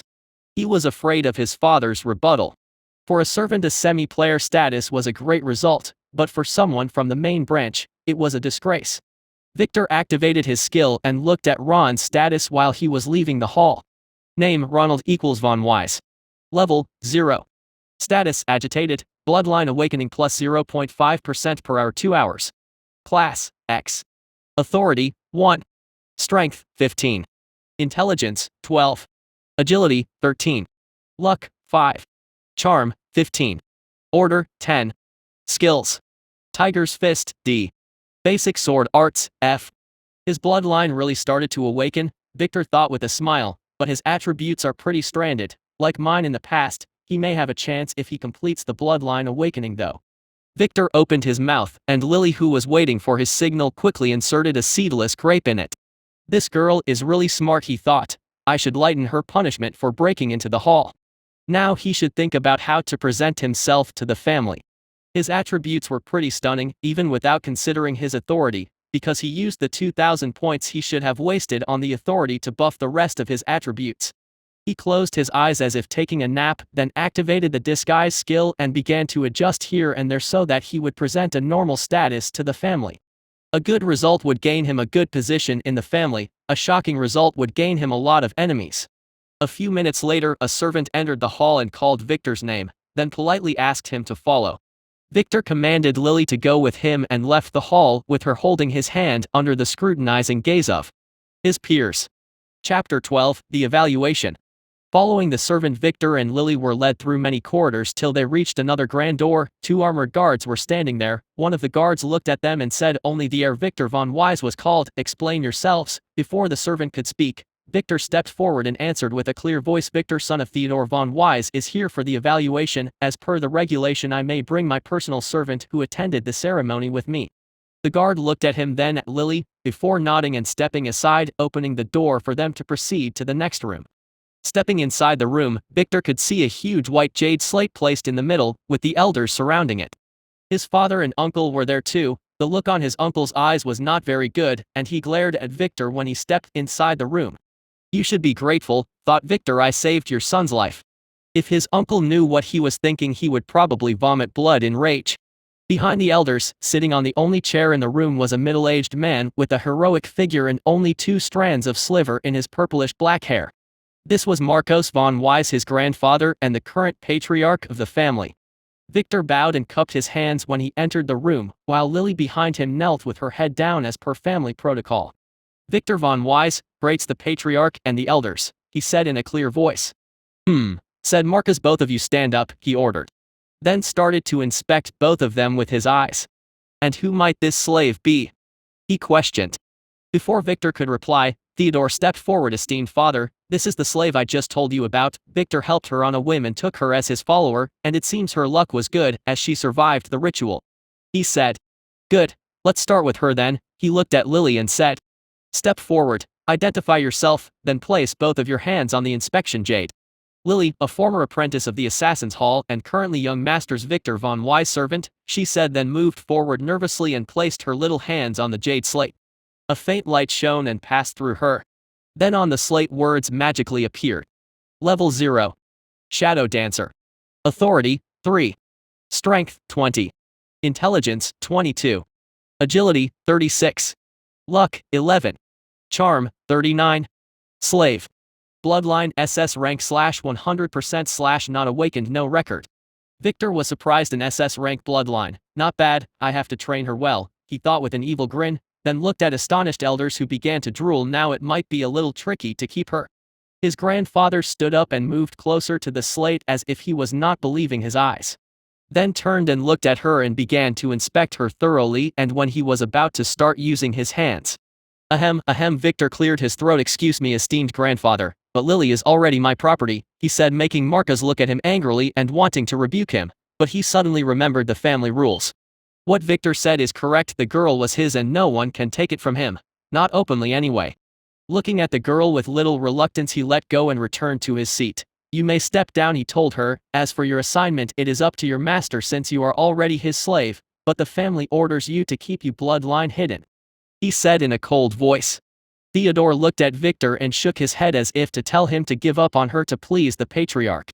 But Victor could also see his father's hand, which was hidden from the other's sight, was signaling to him, "Keep her for yourself. Now, what are you waiting for? Go test yourself. We don't have all day." Marcus rebuked Victor, who could only swallow his breath and move forward to the slate. Putting his hand on it, he could feel the warm current flowing through his hands, then it glowed. Level 0. Supreme Merchant. Authority, 3. Strength, 21. Intelligence, 25. Agility, 20. Luck, 15. Charm, 20. Bloodline, AAA rank /100% not awakened von Wise. His disguise skill worked. He chose to disguise his true class as a merchant, as he already has the admin merchant passive skill, and this class would allow him the freedom of movement and spare him from forcibly joining deadly missions. A merchant would usually be assigned to a city to oversee his own or family's business.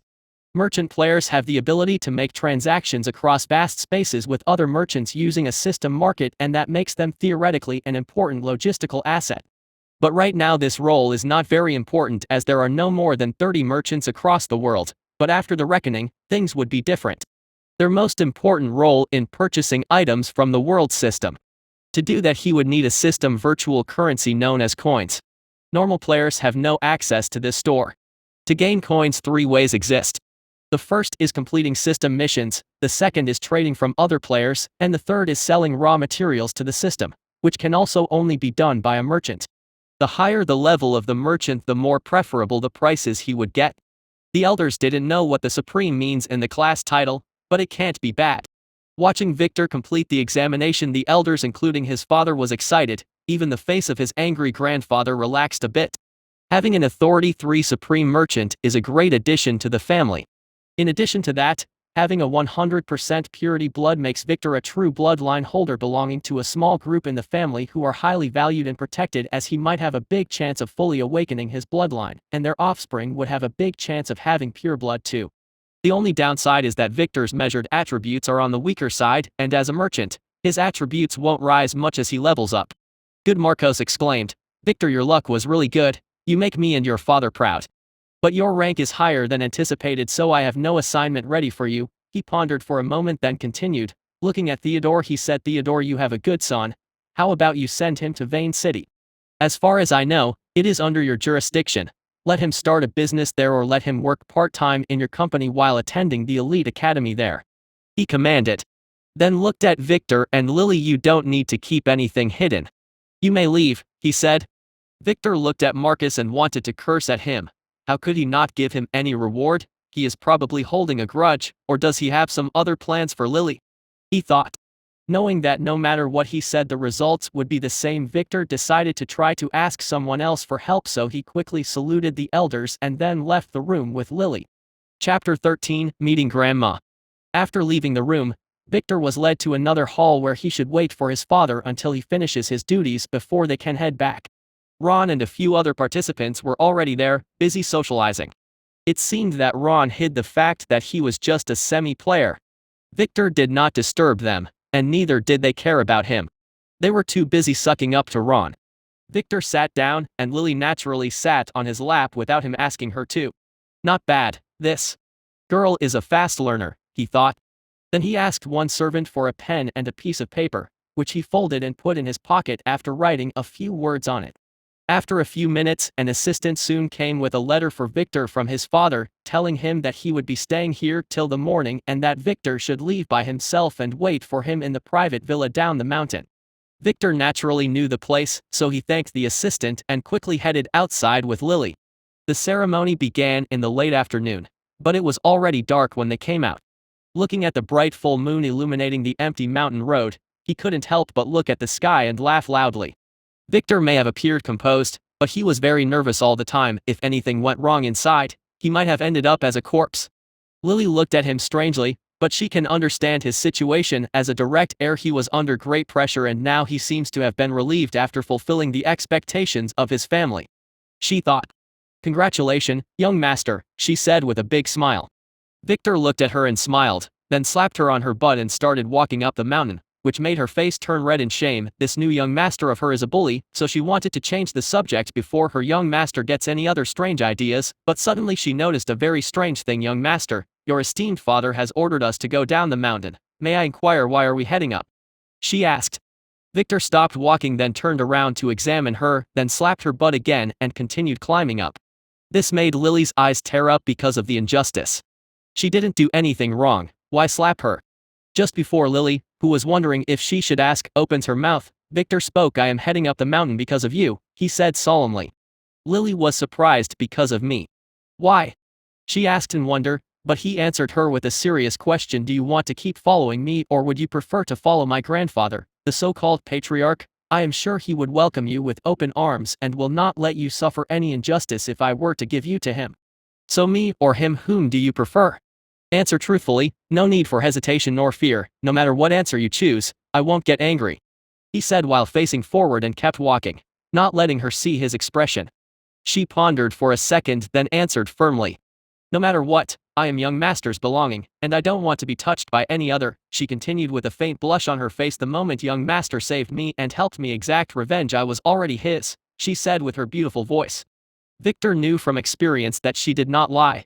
She was telling the truth, and that made him feel really touched.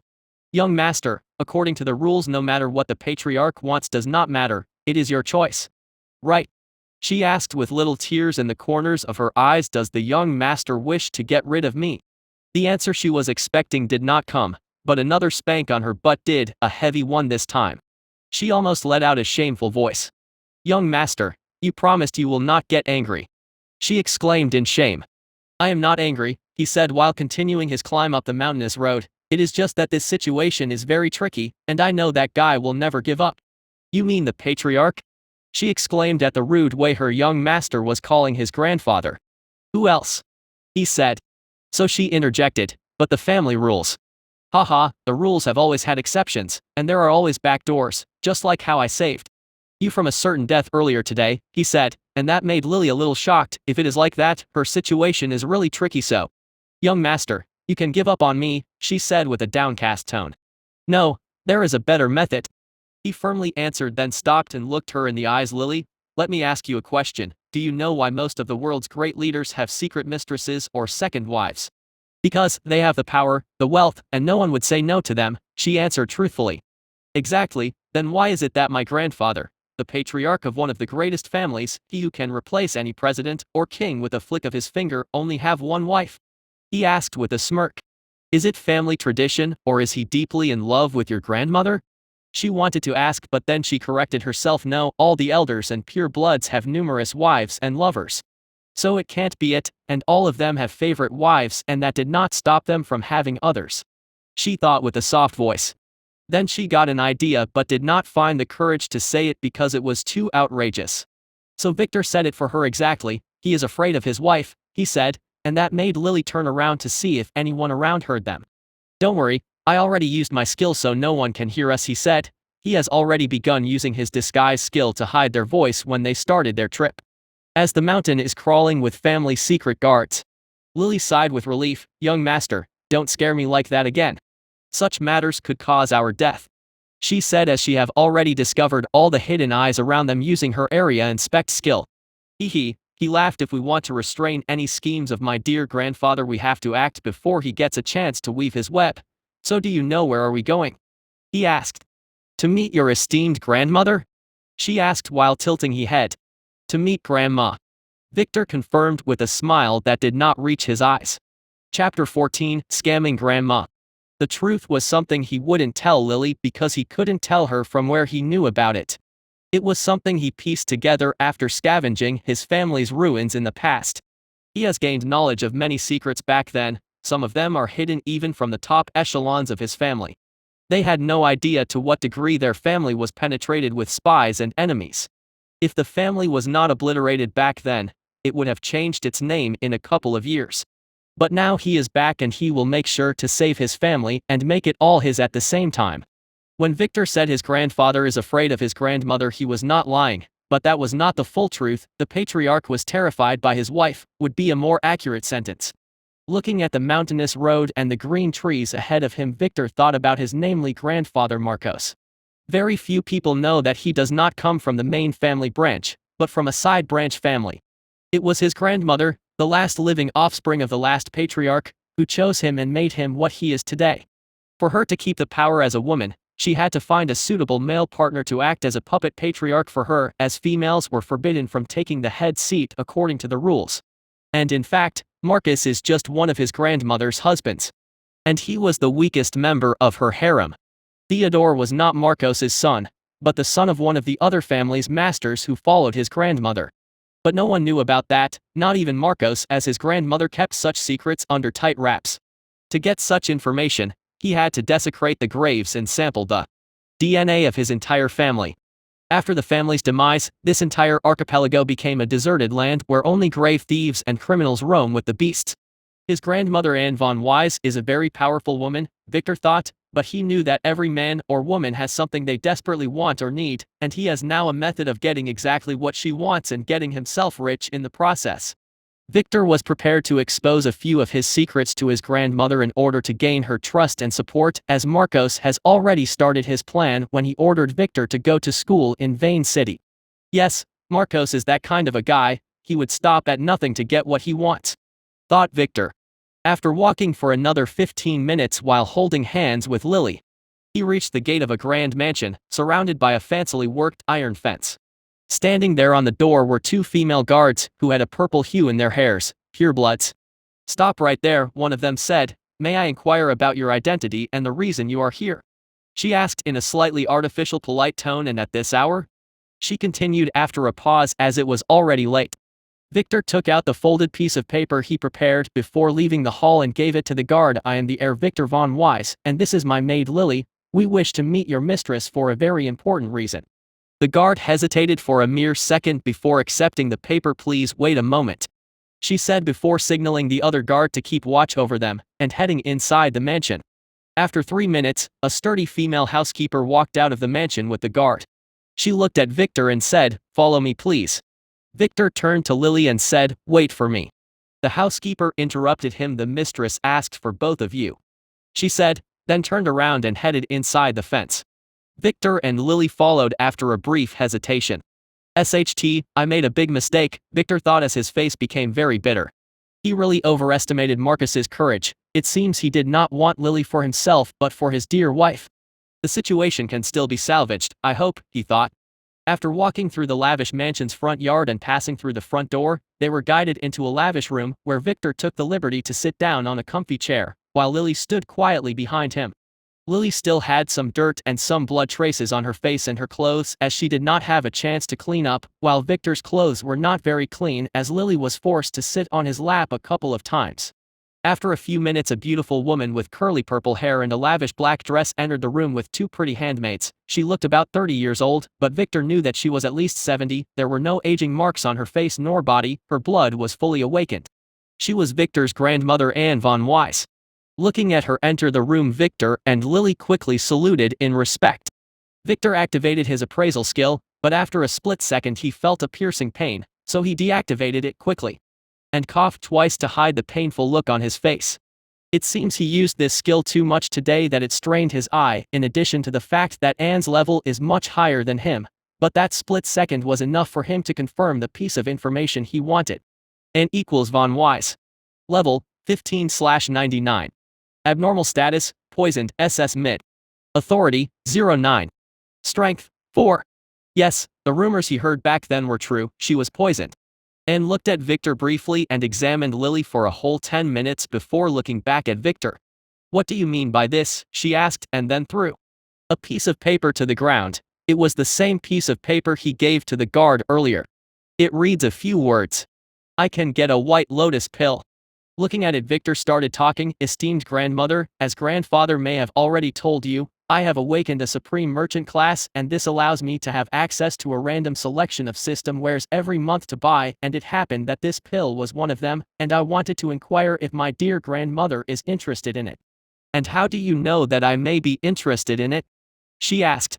"Oh well, the grandson happens to have attended your birthday this year and the previous one and happened to notice that most of the presents grandma seems to favor had a detoxification effect," he explained.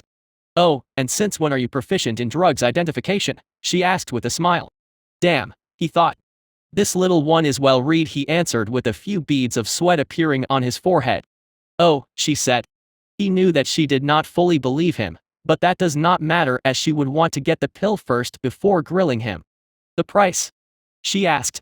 3 million coins, in addition to a promise from you that you would not deliberately hurt me in any way as long as I don't interfere with your business," he said firmly. "Oh, but I already want this girl, Marcos has already sent a letter about her," she said looking at Lily, who unconscionably flinched.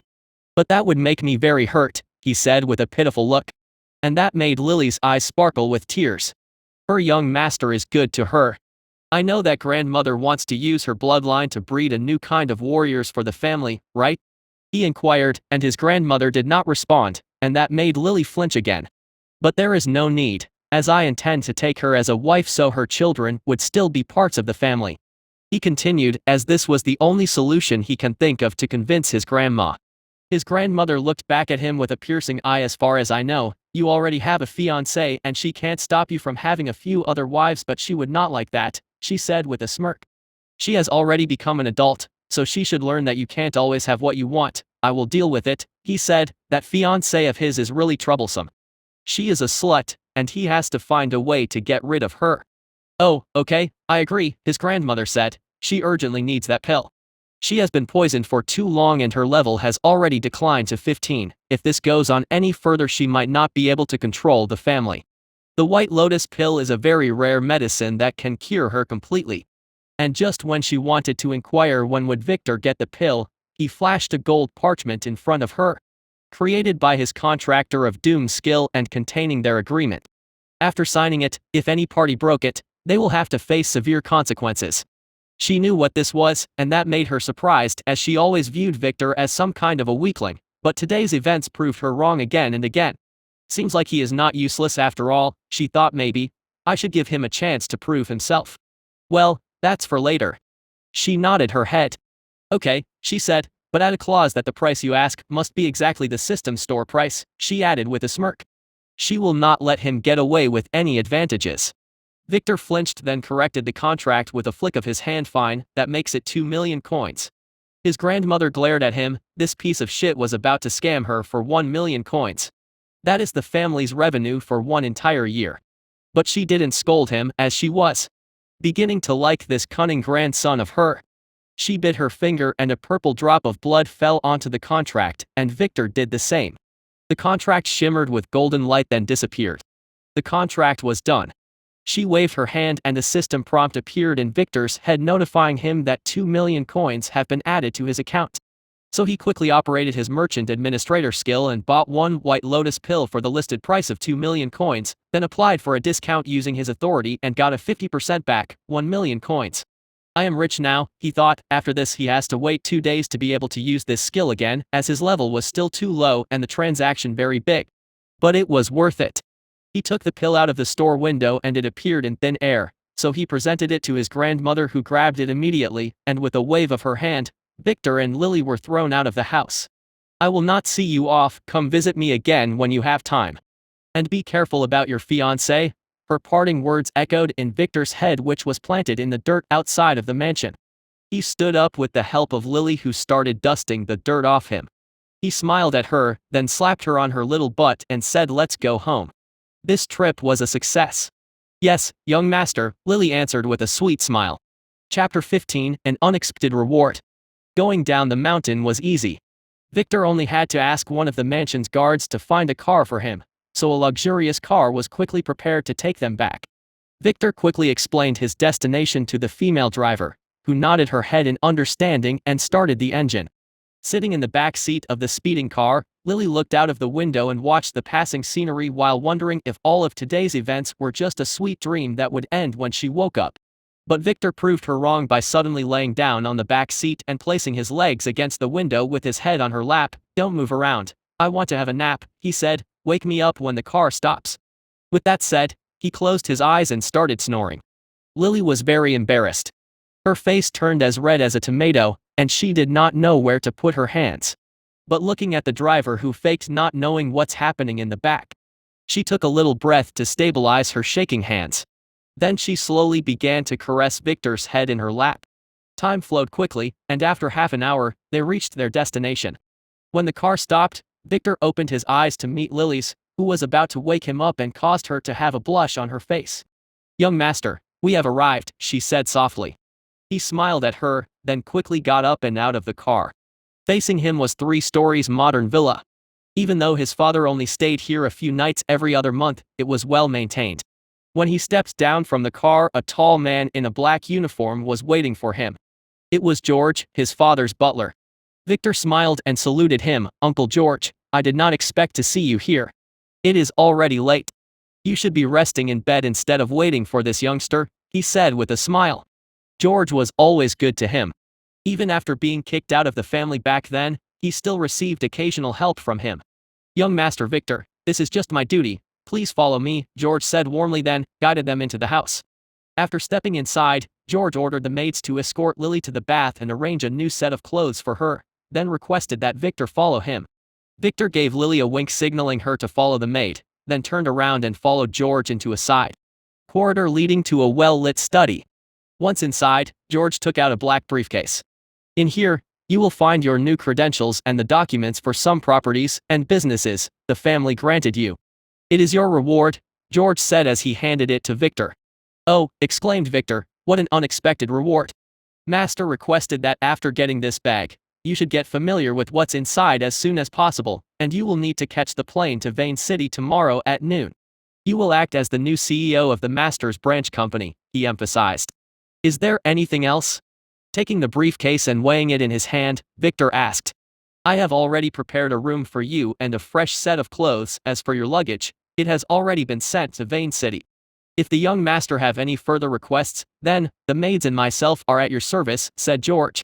"Nothing really, just ask Lily to find me in my room after she finished her bath," said Victor, then left the study with the briefcase and ordered a maid to lead him to the room prepared for him. After washing and changing his clothes, Victor sat on a comfy chair in his room with a freshly brewed cup of premium coffee. Opening the briefcase George gave him, he started examining the documents inside. The first documents were a new identification card, a passport, and a school acceptance letter. When heirs leave the family, they would, more often than not, be given a fake identity for their protection. Influential families like his have many enemies. His new name will be Victor White. He will act as the new CEO of Horizons Media, a place he knew well from his previous life. It was also a branch of the mega multimedia production company his father runs. In addition to that, he has to start high school in about 2 months. After that, there was a book called A Guide to New Players. That explained everything from status, skills, and the major powers in the world. Next, there were many documents for different properties and estates inside the city, including a grand mansion. After skipping those, he took out a purple ornamented jade token. Looking at the rewards, Victor could only smirk. It seems his family truly values him now. It is probably his grandmother who commanded them to give him these. Because after the ceremony, he noticed that his father and the patriarch were not sure what assignment to give him, so he guessed that they would have had to think about it for a few days at the very least. But now, after only taking the time he spent on the road, about 30 minutes, they decided to give him not only a complete company but also a high rank in the family. This purple token is an artifact, and having it meant that he is now a part of the True Bloods, the core members of the family. It is similar to a core disciple position in the martial arts sects. With this, he has no reason to fear his fiancée or his stepbrothers, as the family will side with him and protect him as long as he does not break their rules. Yet with it comes some troublesome responsibilities. It seems his grandmother began to like him, or maybe wants to keep a close eye on him, or a bit of both. It does not matter. Victor returned to the briefcase and continued to examine the documents one by one. They are all properties and resources allocated to him by the family. It seems his grandmother intends to test him. Well, that won't be a bad thing, he thought. In his previous life, Victor's position was not this good. After he barely survived the ceremony, the family ordered him to go to the same Vane City, but not as an heir, but as a small manager in his father's company, where he had to work for a few years. It was not bad, but he could not reveal his identity, and was not given much power. It was probably a part of his father's efforts to protect him from his stepbrother's schemes. Additionally, he had to go to high school as a student of a commoner origin. While it was not that bad, it made him very tired. And he couldn't get any resources from the family to improve his strength and position. When he fell into deep trouble later, he had very few allies in and outside of the family helping him. A sudden knock on the door brought Victor back to the preset. "Young master, it is me, may I come in?" Lily's crystal voice sounded across the closed door. Chapter 16, How It Was Done. "Come on in." Hearing Lily's voice, Victor answered her, but kept his head down, examining the documents in his hands. And after hearing the sound of her little footsteps entering the room, he raised his head to look at Lily, who had just entered the room and stood gracefully waiting for her young master's commands. He had to swallow his saliva. In the morning he could see that she was beautiful despite the dust and dirt that covered her. But now he discovered that he underestimated her beauty. He could not stop staring at her snowy white skin, her dark black hair, and her pretty face. She was wearing pink pajamas, probably prepared by the maids. It suited her very well, and although Lily did not have a curvy body shape, her slim stature suited her well. He had lived for a long time, but few of the beauties he knew rivaled her. But unfortunately for him, there are things he must do first, before he can devour her. "I have to make her wear a veil, I can't let other men look at her," he thought. Victor, after being astonished by Lily's beauty for a brief moment, he quickly reminded himself to keep cool and be a good young master, so he coughed twice, covering his nose as he felt the blood leaking. "You look pretty, now go, close the door." Lily blushed because of his words, and while keeping her head down in shame she turned around and closed the door. Her actions made her fail to see the bewildered look on Victor's face right now, whose nose started to bleed. And how he quickly took out a handkerchief from his pocket and stealthily wiped away the blood from his nose. then coughed a few more times, hiding his embarrassment. Lily, hearing his cough, looked at him with concern and asked, "Young master, are you okay?" "I am fine. Now come here and sit down. We need to talk." Then he pointed to the opposite sofa. Lily looked a little nervous, but she went and sat there. "Don't be nervous, I know what you are thinking about, but I will not sleep with you right now," Victor said, and that surprised her as she has already prepared herself. "Young master, are you in any way dissatisfied with me?" she asked while feeling a little aggrieved. "Don't ask stupid questions, or I will punish you," Victor replied with a smile. "It is just not the time yet, as both of us need to fully awaken our bloodlines first. Any nightly activities before that will have a detrimental effect on us," he explained while watching the anxious Lily becoming relieved. He wanted to awaken his bloodline during the ceremony by choosing a blood master or a dragon disciple class, as they had skills that can help him ignite or awaken his blood, but he ended up preferring to choose a different class. Now he has a grand plan for his and Lily's bloodline awakening, and she must be a virgin for it to succeed, and the same goes for him. "Then, may I ask the young master, why did you request for me to accompany you in your chamber at this late hour?" she asked in a cold voice. It seemed she was really looking forward to sleeping with her young master. "It's not me who wants something," he said while holding his laugh. He seemed to have understood what she was thinking, and that made Lily blush even more. "Didn't you want to ask me something?" he asked. "Ah, yes," she seemed to have finally remembered what she wanted to ask him about. "It's about Guy's death," as he did not allow her to ask in the hall earlier. "Young master, about Guy." She began to question him in a low voice, but Victor interrupted her and asked, "Why did you want to kill him? Did you think I would believe your pathetic excuse at the hall? You were there to find a suitable chance to disturb his ritual and kill him, right?" That made Lily stand up and bow her head in shame. "Then no, young master, I am very sorry I lied to you and the elders," she said with a serious tone. "Guy was a monster, and there is a reason I wanted to kill him. It was because he killed my best friend for fun during one training session a year ago. He tortured her there and let us watch, then he promised us that he will do the same to me and my sisters after the ceremony," she said with her tears dropping on the floors from the top of her flushed cheeks. "I had to avenge my sister and protect the others." Then she bowed deeply. "I am really sorry." Victor looked at her and then rebuked her. "When did I allow you to stand up? Sit down." She quickly sat down timidly. So Victor continued, "You don't need to be sorry for killing a monster like him, but needs to be very sorry for lying to me," he said. "I will forgive you this once, but don't ever do it again," he said with a cold tone. If Lily looked him in the eyes at this very moment, she would be shocked by how chilled they were. Then his tone became cheerful again. "Now, wipe off your tears." He didn't like the sight of her sad tears. "Do you want to know how Guy died?" he asked with a smile.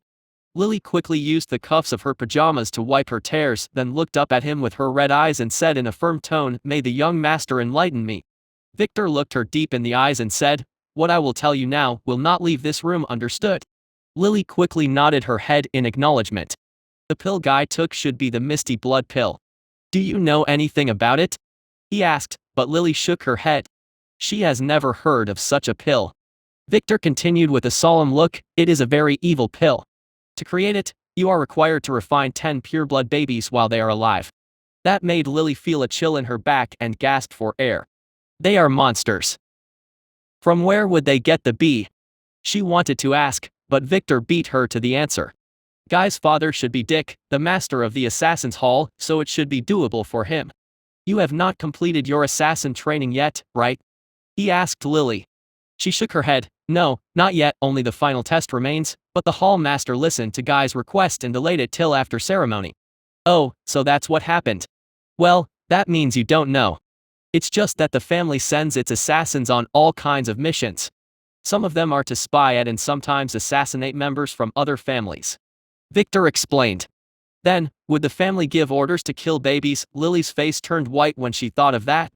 She was trained as an assassin, and she was even made to kill someone before, but never a child. She wouldn't be able to do that. No, they wish they could, but there was an agreement between the major families many years ago. It stated that no assassination would be attempted at any family member before his ceremony, Victor reassured her, then continued. "So it is most likely Dick's idea. He probably kidnapped some low-level or illegitimate children here and there and kept a secret. Searching for someone with a pure bloodline is not an easy task. It probably took him many years. Perhaps he started this operation when Guy had just been born." But the one thing that puzzles me is from where did he get the recipe for it? It is a forbidden pill after all," he said with his hand holding his chin. Lily was a little shocked by such news. Yet she had to ask with concern, "Shouldn't we notify the family? If the family were to be alerted, she might get into trouble." "No, not for now anyway. I have plans for him, and you don't need to worry. It will have nothing to do with you. Dick's end will be more miserable than his son's," he said with an evil grin. Then he continued. "When Guy took that pill, his bloodline purity increased. But his blood essence became heterogeneous as it came from different sources, and probably none of them is from the Von Wise family. So they do not mix with Guy's original bloodline well. At the ceremony, the orb only samples the bloodline once. So it does not matter. However, when you kept looking at him, the orb kept going back to him. Just like when you keep pressing the same link in a smartphone, and that made the system retest his bloodline quite a few times," he said slowly. "Ah," Lily exclaimed. "So the orb found that he has multiple completely different bloodlines and they didn't belong to him, and that triggered an error and caused a bug.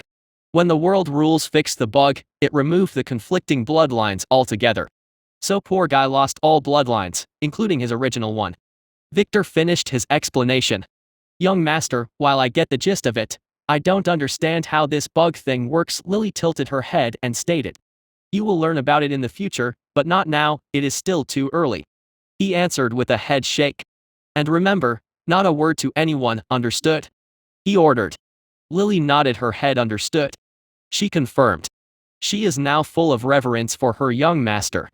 "Now, for the second thing, I need you for. This happens to be a very important task," he said as looked at Lily sternly. "Yes, young master," she answered nervously. He stood up then walked to where she was sitting and put his hands on her shoulders.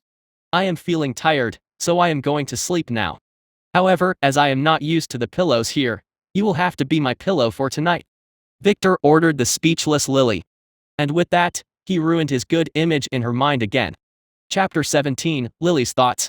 Lily does not remember much about her early childhood. She was sold to the Von Wise family at a young age.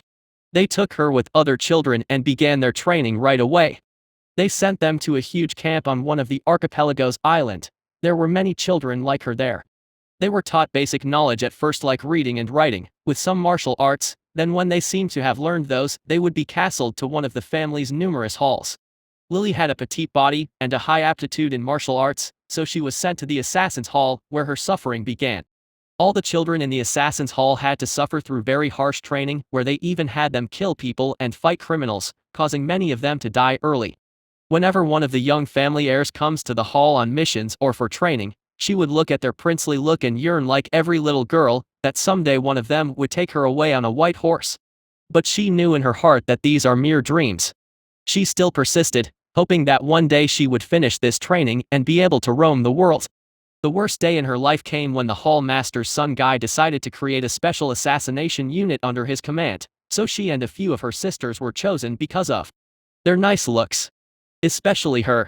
She could see the perverted look in Guy's eyes, so she made sure after that to always smear some dirt on her face so that she would not attract his attention.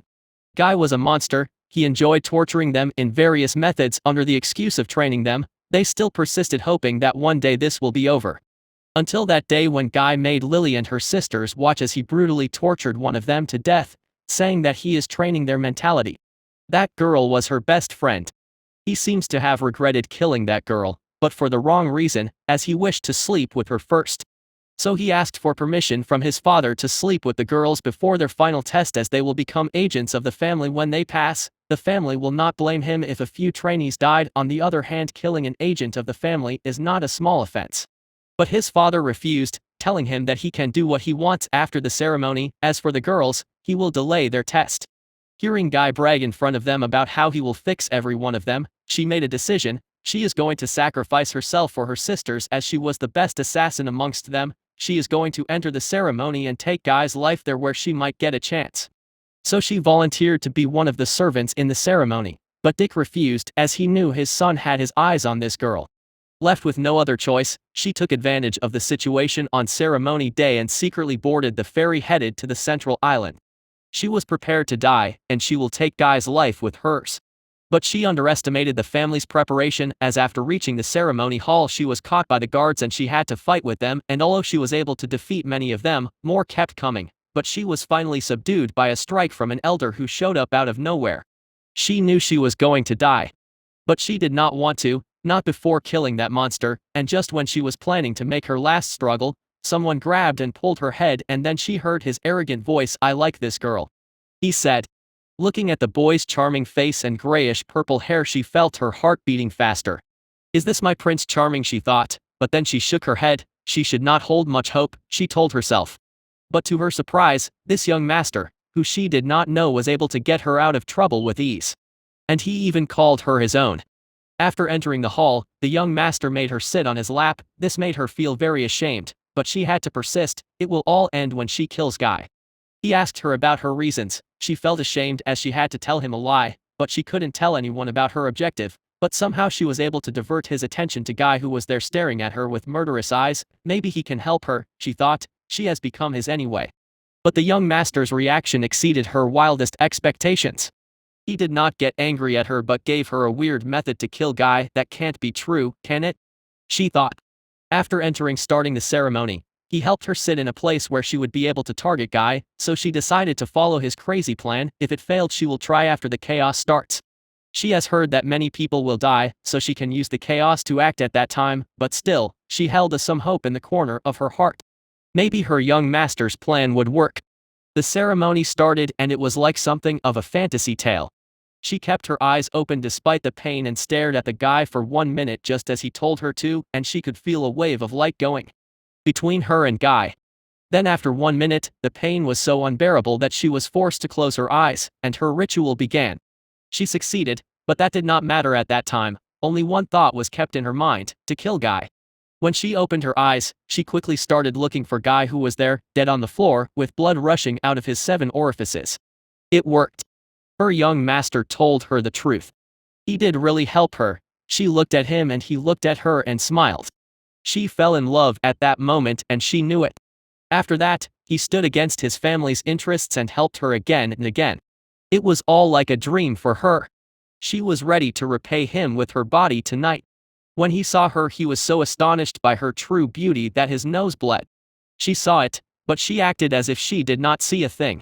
And then he forgave her for lying to him, and in the end, did not agree to sleep with her so that she can become stronger later.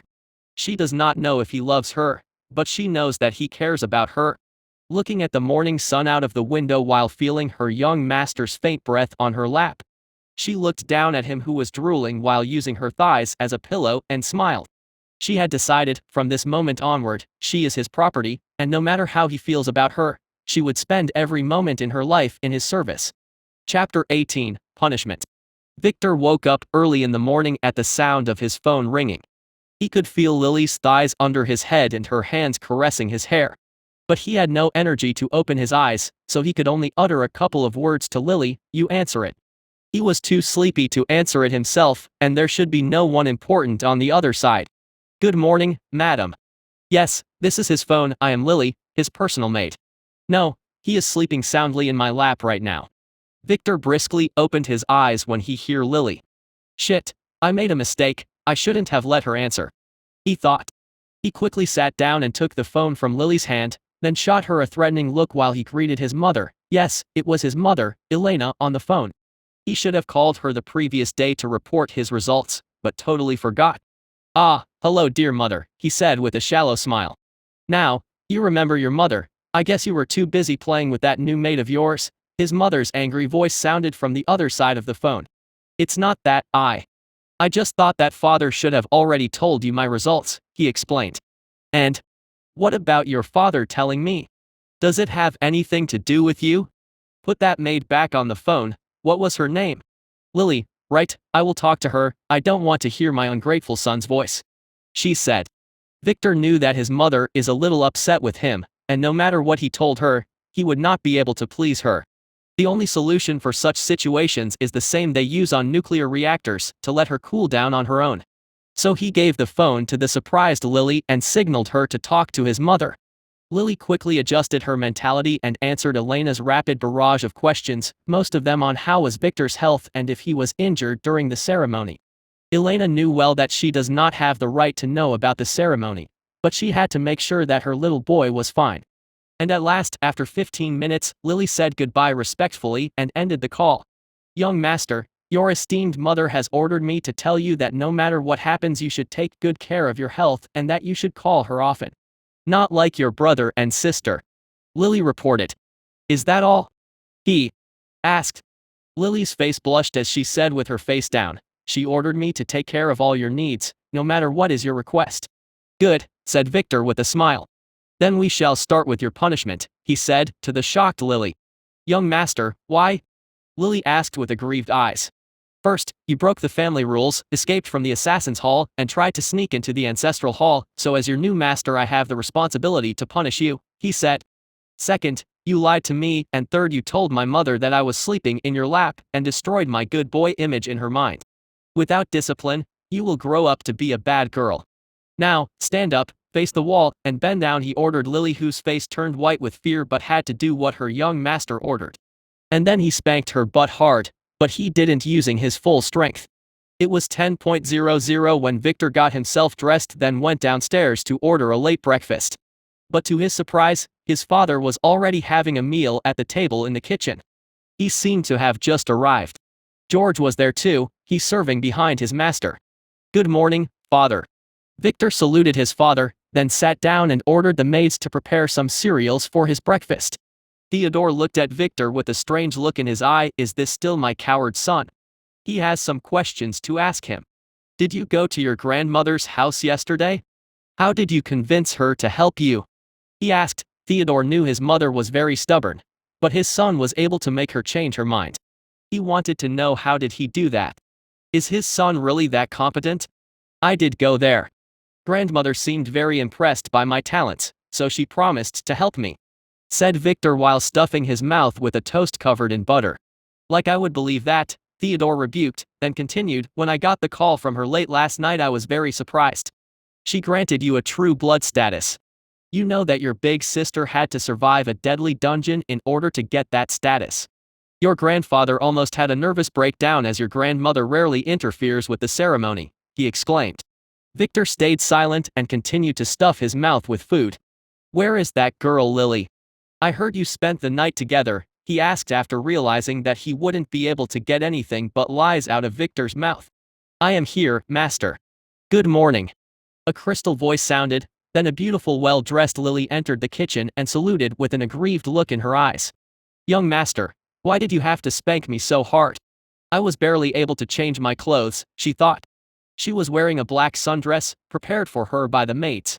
Theodore forgot to breathe for a second after looking at her.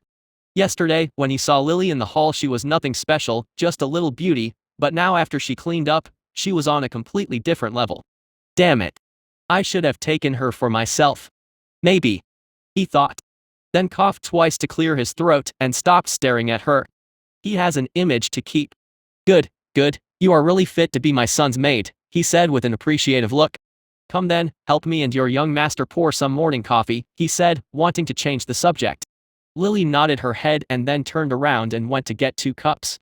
Theodore could not help noticing a limp in her walk. She seems to be in pain. "Damn you, Victor," he thought, then shot his son a murderous look.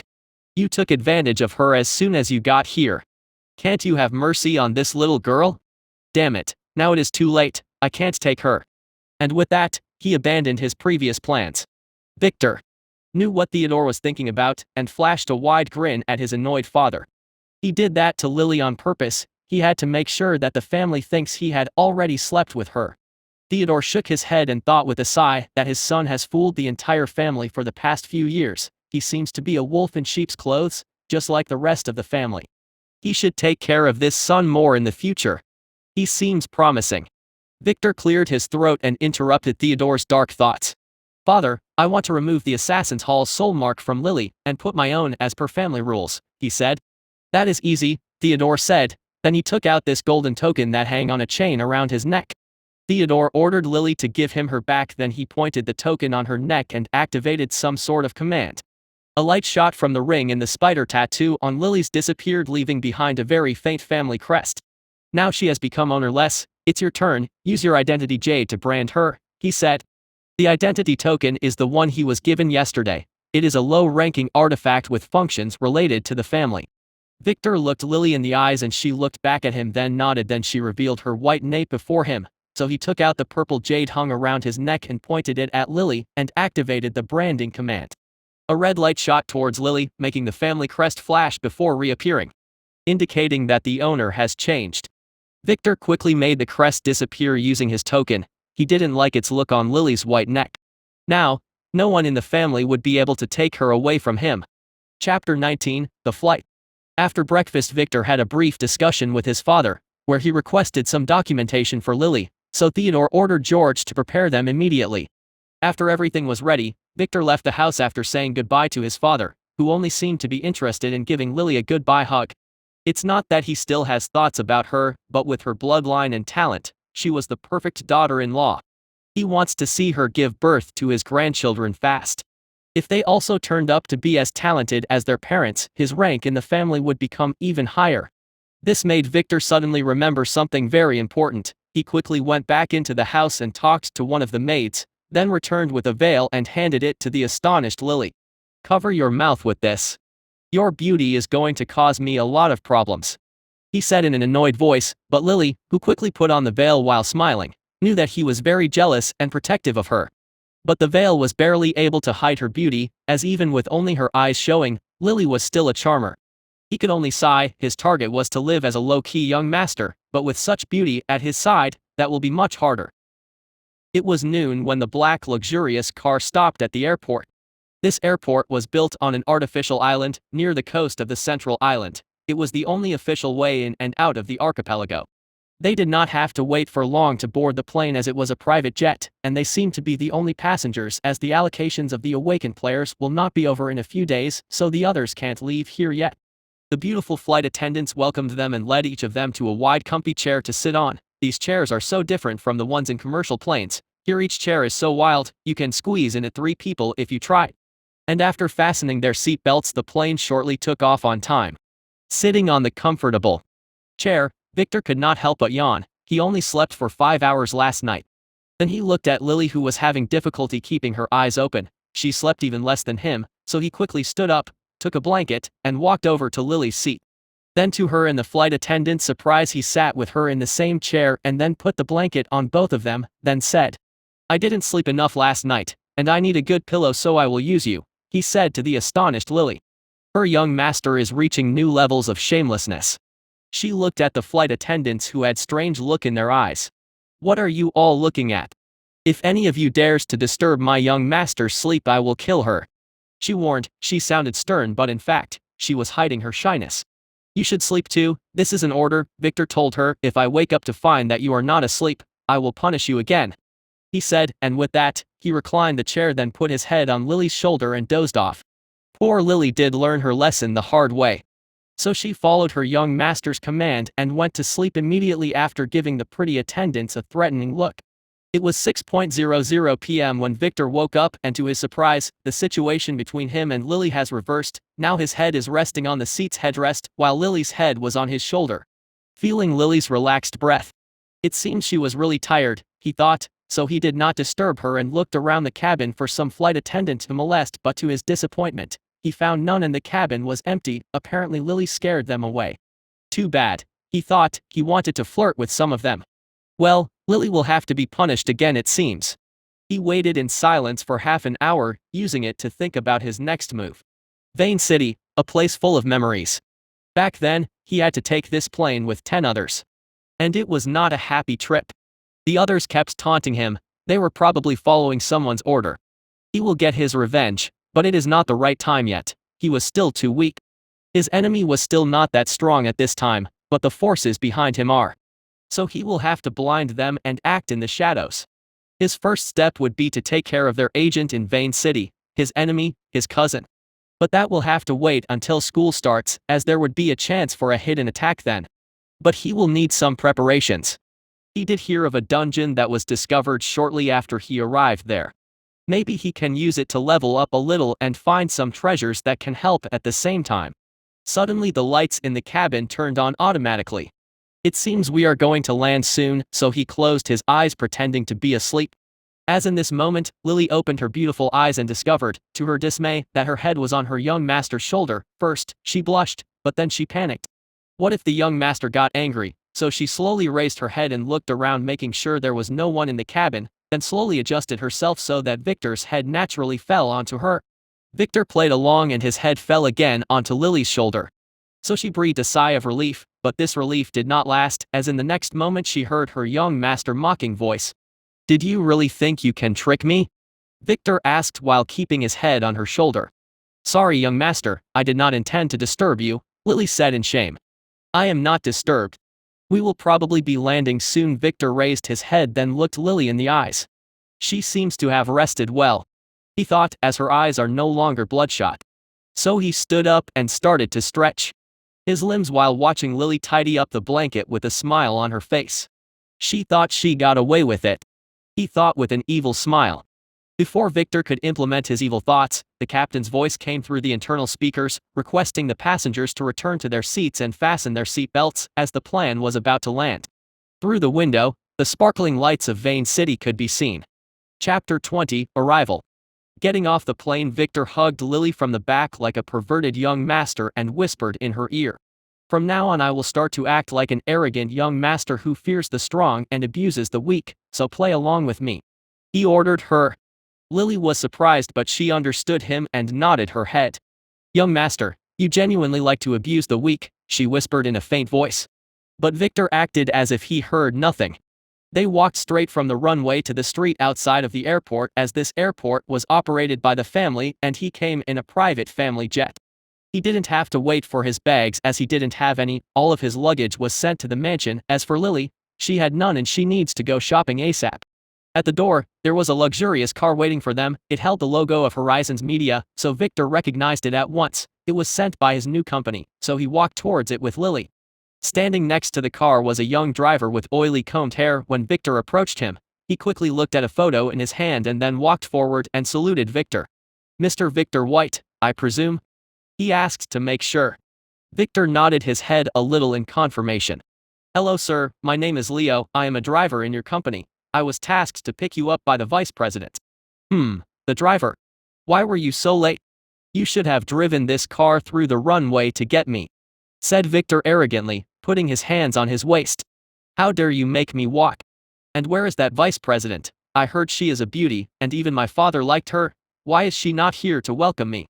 he continued while looking around as if searching for someone, making Leo wonder if this new CEO was an idiot or just arrogant. As for Lily, she looked at him strangely, but then quickly remembered what he told her before, and decided to play her part as well. "Don't be angry, young master, he can't enter there, he is just doing his job. Let's quickly go and see the mansion your father gifted you. Didn't you say it was very grand and promised to show me around? As for the vice president, you will be able to see her tomorrow anyway and maybe punish her for her disrespect," she said as if she was appeasing a child, making Victor nod in agreement and seemed to repeat the word punish silently with an evil smile. Then Lily turned to the frowning Leo and bowed slightly. "Sorry Mr. Leo, but my young master is usually on a tight schedule, he did not mean any offense." She stepped forward and said, "Let me introduce myself, my name is Lily, I am a young master's assistant." Looking at Lily, Leo was startled, he didn't pay attention to this veiled girl earlier. But now after he looked at her he could tell that she must be a super beauty. Too bad he couldn't have a clear look at her face, as the thin veil only revealed her beautiful eyes. He was able to pull himself back together and stretched his hand, offering Lily a handshake with a bright smile flashed on his face. "Hello, Miss Lily." But he could never touch her, as Victor interrupted him rudely while shooting him an angry look. "What are you waiting for? Do you want this young master to beg so you can open the door for him? Do you want to be fired so bad? Why are there no work ethics no more?" he mumbled. Leo was a little annoyed. This morning the vice president told him personally that the new CEO of the company would arrive this afternoon. She gave him the task of being the CEO's driver for the time being. When he got Victor's information he was flabbergasted.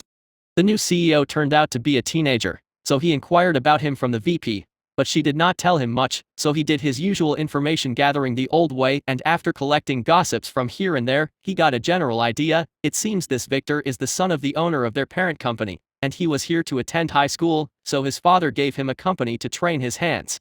When he woke up this morning, Leo thought that this was his chance. If he can please this guy and gain his trust, he is set for life. Now, it seems like this young master has something wrong in his head, and this girl is taking advantage of that. No, I have to find a chance to get in his shoes too, Leo thought while opening the back door of the car and waiting for the passengers to get in. Victor looked at Leo's frowning face with some amusement. This guy is as opportunistic as ever, he thought. He met Leo in his past life too, and he knew that Leo was not the simple guy he seems to be. But Victor is not going to throw him away, on the contrary, he is going to put him to good use. He is not a bad guy anyway. Lily entered the car first and dusted the seat for Victor, who entered the car arrogantly, but due to his weird posture, he hit the car's roof with his head, so he screamed and shot Leo a murderous look. But Lily quickly appeased to sit down. Leo acted as if he saw nothing and professionally closed the door, went to his seat and started the engine, then inquired about their destination, so Lily quickly gave him the address of Victor's new mansion. After the car drove for about 5 minutes, Leo started to adjust the mirror casually, wanting to use it to sneak a peek at Lily, but what he saw made him almost hit the car in front of him, but as an old driver, he was able to get hold the car pretty quickly. It was Victor who ordered Lily to massage his injured head, then he gave her the signal to kiss his injury so it can heal. So the blushing Lily removed the veil and quickly pecked her young master on the forehead, before putting the veil back on, hiding her blushing face. This was seen by Leo, who after stabilizing the almost wrecked car, did not dare look anymore. Damn, this chick is so pretty, he thought. Why does she have to be with this idiot? It's like putting a fresh flower in cow dung. Very rich cow dung. He really began to hate this new CEO. But he quickly reminded himself to be patient. He has to get close to this young master, so maybe someday. A perverted smile slowly appeared on Leo's face. They reached the mansion pretty quickly. While it is called a mansion, in fact, it was a complex of 4 huge buildings built on top of a hill. It contains everything a young master might need, from a pool to a gym and a separate building for the servants. It was also surrounded by lush evergreen forest. Leo could not help but swallow his saliva. Damn, if this is just his son's mansion, how rich the father. As for Victor, he looked at this complex strangely. When he arrived at this city back then, this entire hill was burnt to the ground. He wondered what happened, so he decided to task Lily with surveying the property. Just to be sure. After the car stopped next to a closed gate down the hill, a guard went out of his booth to check the visitors. He spoke with Leo, then looked at the back seat where Victor and Lily were sitting and nodded in respect before quickly retreating to call his boss. After a few minutes, a middle-aged woman came out of the gate. She seems to be the manager here. She was dressed in a dark blue long dress and her brown hair was arranged in a bun. On her face, Victor could see the signs that she was a beauty when she was younger. And he could immediately tell that she must be a player. She just came from the top of the hill and didn't seem to be out of breath at all. So he activated his appraisal skill. Name, Hilda. Level, 21. Class, Maid Plus. Abnormal status, Slave Weak. Authority, 3. Strength, 29. Agility, 25. Intelligence, 30. Luck, 15. Charm, 9. Order, 15. Skills. I for talents, S, passive. Spotless cleaning, A. Dagger arts, B. She must be one of my father's servants, but I have never seen her before. Her status is average, but she has some interesting skills, thought Victor before leaning out of the window to address her. Are you the manager here? Why are we not inside yet? This young master is hungry and wants to have a good meal, Victor said with a loud voice. Hilda frowned a little, but after a minute she recognized him as the new master of this mansion, according to the information sent by the family, so she quickly reacted and greeted him respectfully. I just wanted to make sure it was you, young master. My name is Hilda, I am the manager here and the master has already informed me of your arrival, she said. Then she berated at the guard. What are you doing? Quickly open the gate for the young master. The guard, who was surprised, quickly responded by pressing a button on a bulky device in his hand, and the large gate opened a second later. Hilda entered the car with them and sat next to Leo, who after greeting her, started to drive uphill, towards the central building.